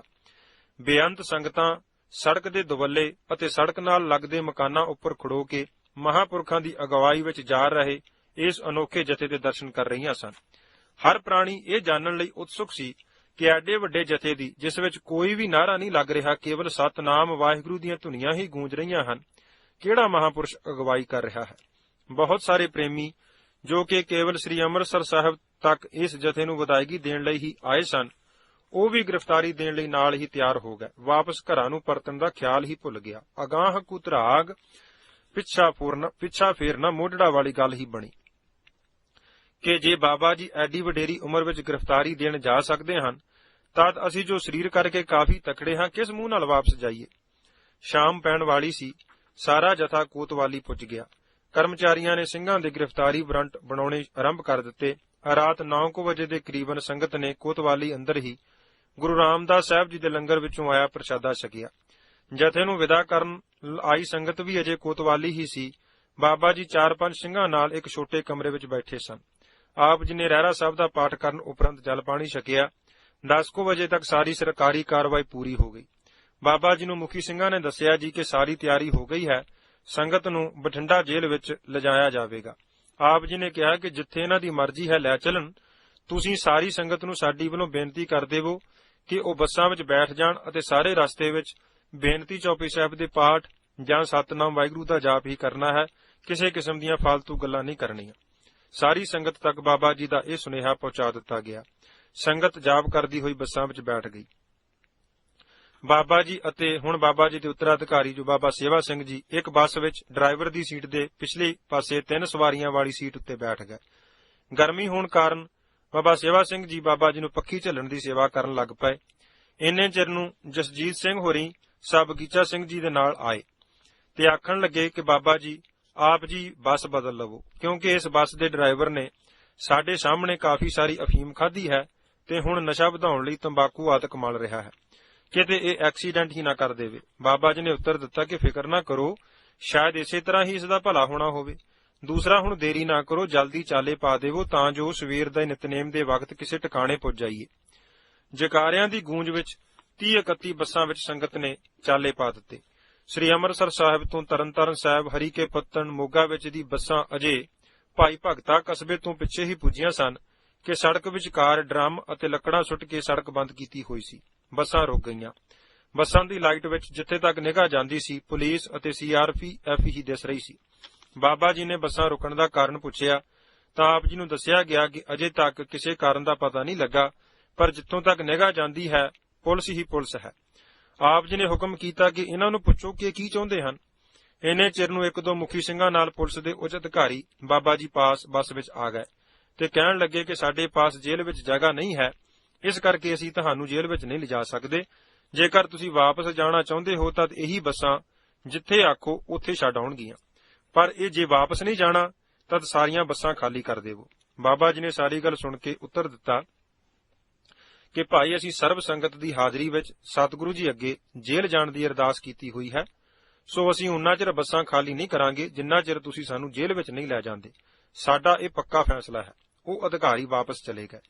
ਕੁਝ ਸਿੰਘਾਂ ਦੀ ਬਾਬਾ ਜੀ ਨੇ ਡਿਊਟੀ ਲਗਾ ਦਿੱਤੀ ਕਿ ਸਾਰੀਆਂ ਬੱਸਾਂ ਵਿਚਲੀਆਂ ਸੰਗਤਾਂ ਨੂੰ ਸੂਚਿਤ ਕਰ ਦੇਵੋ ਕਿ ਕੋਈ ਵੀ ਬੱਸ ਖਾਲੀ ਨਾ ਕੀਤੀ ਜਾਵੇ ਅਤੇ ਸਤਨਾਮ ਵਾਹਿਗੁਰੂ ਦਾ ਜਾਪ ਜਾਰੀ ਰੱਖੋ।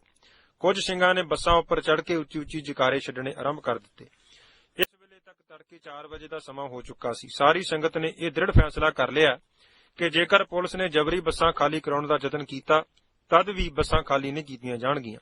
ਨੇੜੇ ਦੇ ਪਿੰਡਾਂ ਵਿੱਚ ਕੁਝ ਤਾਂ ਜਕਾਰਿਆਂ ਦੀ ਗੂੰਜ ਰਾਹੀਂ ਤੇ ਕੁਝ ਸੜਕ ਤੇ ਆਉਣ ਜਾਣ ਵਾਲੇ ਪ੍ਰੇਮੀਆਂ ਰਾਹੀਂ ਪਤਾ ਲੱਗ ਗਿਆ ਕਿ ਕੇਸਰ ਸਿੰਘ ਵਾਲਾ ਦੇ ਮਿਡਲ ਸਕੂਲ ਦੇ ਲਾਗੇ ਸਿੱਖ ਸੰਗਤਾਂ ਦਾ ਇੱਕ ਬਹੁਤ ਵੱਡਾ ਜਥਾ ਜੋ ਅੰਮ੍ਰਿਤਸਰ ਸਾਹਿਬ ਤੋਂ ਗ੍ਰਿਫਤਾਰ ਕਰਕੇ ਬਠਿੰਡਾ ਜੇਲ੍ਹ ਲਿਜਾਇਆ ਜਾ ਰਿਹਾ ਸੀ, ਉਸ ਨੂੰ ਪੁਲਿਸ ਨੇ ਰੋਕਿਆ ਹੋਇਆ ਹੈ ਅਤੇ ਕਾਫੀ ਤਣਾਅ ਵਾਲਾ ਵਾਤਾਵਰਣ ਬਣਿਆ ਹੋਇਆ ਹੈ। ਉਧਰ ਸਤਿਗੁਰੂ ਜੀ ਨੇ ਨਗਰ ਦੀਆਂ ਸੰਗਤਾਂ ਨੂੰ ਐਸੀ ਪ੍ਰੇਰਣਾ ਦਿੱਤੀ ਕਿ ਸੰਗਤਾਂ ਚਾਹ ਦੁੱਧ ਦੀਆਂ ਗਾਗਰਾਂ ਲੈ ਕੇ ਆਉਣ ਲੱਗ ਪਈਆਂ। ਕੁਝ ਪ੍ਰੇਮੀ ਕੇਸਰ ਸਿੰਘ ਵਾਲਾ ਤੋਂ ਜਾ ਕੇ ਡਬਲ ਰੋਟੀਆਂ ਲੈ ਆਏ। ਸ਼ਹਿਰ ਦੁੱਧ ਲਿਜਾ ਰਹੇ ਦੁਧੀਆਂ ਨੇ ਵੀ ਆਪਣਾ ਦੁੱਧ ਚਾਹ ਦੀਆਂ ਗਾਗਰਾਂ ਵਿੱਚ ਰਲਾ ਕੇ ਸੰਗਤਾਂ ਨੂੰ ਛਕਾਉਣਾ ਸ਼ੁਰੂ ਕਰ ਦਿੱਤਾ। ਤਕਰੀਬਨ 5:30 ਵਜੇ ਤੱਕ ਸਾਰੇ ਜਥੇ ਨੂੰ ਚਾਹ, ਦੁੱਧ ਅਤੇ ਡਬਲ ਰੋਟੀਆਂ ਨਾਲ ਆਨੰਦਿਤ ਕਰ ਦਿੱਤਾ ਗਿਆ। ਹੁਣ ਦਿਨ ਦਾ ਚੜ੍ਹਾਅ ਹੋ ਚੁੱਕਾ ਸੀ। ਇੱਕ ਸਿੰਘ ਨੂੰ ਭੇਜ ਕੇ ਬਾਬਾ ਜੀ ਨੇ ਮੁਖੀ ਸਿੰਘਾਂ ਨੂੰ ਆਪਣੇ ਪਾਸ ਸੱਦਿਆ ਅਤੇ ਨਵੀਂ ਸਥਿਤੀ ਬਾਰੇ ਪੁੱਛਿਆ। ਸਿੰਘਾਂ ਨੇ ਦੱਸਿਆ ਕਿ ਅਫਸਰ ਆਪਣੇ ਫੈਸਲੇ ਤੇ ਬਜਿਦ ਹਨ ਕਿ ਜਾਂ ਤਾਂ ਵਾਪਸ ਚਲੇ ਜਾਓ ਜਾਂ ਬੱਸਾਂ ਖਾਲੀ ਕਰ ਦਿਓ। 2-3 ਮਿੰਟ ਦੇ ਮਸ਼ਵਰੇ ਪਿੱਛੋਂ ਇਹ ਗੁਰਮਤਾ ਹੋ ਗਿਆ ਕਿ ਸਾਰੀਆਂ ਬੱਸਾਂ ਸੜਕ ਤੋਂ ਲਾਹ ਕੇ ਮਿਡਲ ਸਕੂਲ ਦੇ ਅਹਾਤੇ ਵਿੱਚ ਖੜੀਆਂ ਕਰ ਦਿੱਤੀਆਂ ਜਾਣ ਅਤੇ ਇਹਨਾਂ ਉੱਪਰ ਕਬਜ਼ਾ ਕਰਕੇ ਸਕੂਲ ਵਿੱਚ ਹੀ ਦੀਵਾਨ ਸਜਾ ਦਿੱਤਾ ਜਾਵੇ। ਇਸ ਗੁਰਮਤੇ ਤੋਂ ਬਾਅਦ ਸਿੰਘਾਂ ਨੇ ਅਗਲੀਆਂ ਬੱਸਾਂ ਦੇ ਡਰਾਈਵਰਾਂ ਨੂੰ ਬਾਬਾ ਜੀ ਦਾ ਫੈਸਲਾ ਦੱਸ ਦਿੱਤਾ ਅਤੇ ਪਿੱਛੇ ਵੀ ਖਬਰ ਜਾ ਭੇਜੀ, ਸਾਰੀਆਂ ਬੱਸਾਂ ਸਾਡੇ ਮਗਰ ਲੈ ਆਓ। ਡਰਾਈਵਰਾਂ ਨੇ ਬੱਸਾਂ ਸਟਾਰਟ ਕੀਤੀਆਂ। ਪੁਲਿਸ ਵਾਲੇ ਇੱਕਦਮ ਸਾਵਧਾਨ ਹੋ ਗਏ ਕਿ ਸ਼ਾਇਦ ਇਹ ਬੱਸਾਂ ਅਗਾਂਹ ਤੋਰਨ ਲੱਗੇ ਹਨ, ਪਰ ਹੋਇਆ ਉਹਨਾਂ ਦੇ ਅੰਦਾਜ਼ੇ ਤੋਂ ਉਲਟ। ਸਿੰਘਾਂ ਨੇ ਜੈਕਾਰੇ ਛੱਡਦਿਆਂ ਹੋਇਆਂ ਬੱਸਾਂ ਇੱਕ-ਇੱਕ ਕਰਕੇ ਸਕੂਲ ਵਿੱਚ ਖੜੀਆਂ ਕਰਨੀਆਂ ਆਰੰਭ ਕਰ ਦਿੱਤੀਆਂ। ਪੁਲਿਸ ਨੇ ਰੋਕਣ ਦਾ ਯਤਨ ਕੀਤਾ, ਪਰ ਜਥੇ ਦੇ ਸਿੰਘ ਪੁਲਿਸ ਦੇ ਅੱਗੇ ਦੋਹਰੀ ਤੇਰੀ ਦੀਵਾਰ ਬਣ ਕੇ ਖਲੋ ਗਏ, ਜਿਸ ਸਦਕਾ ਪੁਲਿਸ ਦੀ ਕੋਈ ਵੀ ਪੇਸ਼ ਨਾ ਗਈ। ਬੱਸਾਂ ਸਕੂਲ ਦੇ ਅਹਾਤੇ ਵਿੱਚ ਖੜੀਆਂ ਕਰ ਦਿੱਤੀਆਂ ਗਈਆਂ ਅਤੇ ਸਕੂਲ ਇੱਕ ਬਹੁਤ ਵੱਡੇ ਬੱਸ ਸਟੈਂਡ ਦੀ ਤਰ੍ਹਾਂ ਲੱਗਣ ਲੱਗ ਪਿਆ। ਇੰਨੇ ਚਿਰ ਤੱਕ ਉਸ ਇਲਾਕੇ ਦੇ ਮੁਖੀ ਸੱਜਣ ਅਤੇ ਹੋਰ ਬੇਅੰਤ ਸੰਗਤਾਂ ਉੱਥੇ ਪੁੱਜ ਚੁੱਕੀਆਂ ਸਨ ਅਤੇ ਇਹ ਸਾਰਾ ਨਜ਼ਾਰਾ ਆਪਣੇ ਅੱਖੀਂ ਵੇਖ ਰਹੇ ਸਨ। ਬਾਬਾ ਜੀ ਪਾਸ ਉਸ ਇਲਾਕੇ ਦੇ ਪਤਵੰਤੇ ਸੱਜਣ ਆਏ ਤੇ ਬੇਨਤੀ ਕੀਤੀ ਕਿ ਆਪ ਜੀ ਭੋਰਾ ਜਿੰਨੀ ਵੀ ਚਿੰਤਾ ਨਾ ਕਰੋ, ਇਹ ਸਾਰਾ ਇਲਾਕਾ ਤੁਹਾਡੇ ਸੇਵਾ ਵਿੱਚ ਹੈ। ਅਸੀਂ ਥੋੜੇ ਸਮੇਂ ਵਿੱਚ ਹੀ ਜੋ ਵੀ ਤੁਸੀਂ ਹੁਕਮ ਕਰੋ ਉਸੇ ਤਰ੍ਹਾਂ ਦਾ ਪ੍ਰਬੰਧ ਕਰ ਦਿੰਦੇ ਹਾਂ। ਲੰਗਰ ਤਾਂ ਪਿੰਡਾਂ ਵਿੱਚੋਂ ਪੱਕਿਆ ਪਕਾਇਆ 2-3 ਘੰਟੇ ਤੱਕ ਆ ਜਾਵੇਗਾ। ਜੇਕਰ ਕਿਸੇ ਵਸਤੂ ਦੀ ਛੇਤੀ ਜ਼ਰੂਰਤ ਹੈ ਤਾਂ ਹੁਕਮ ਕਰੋ।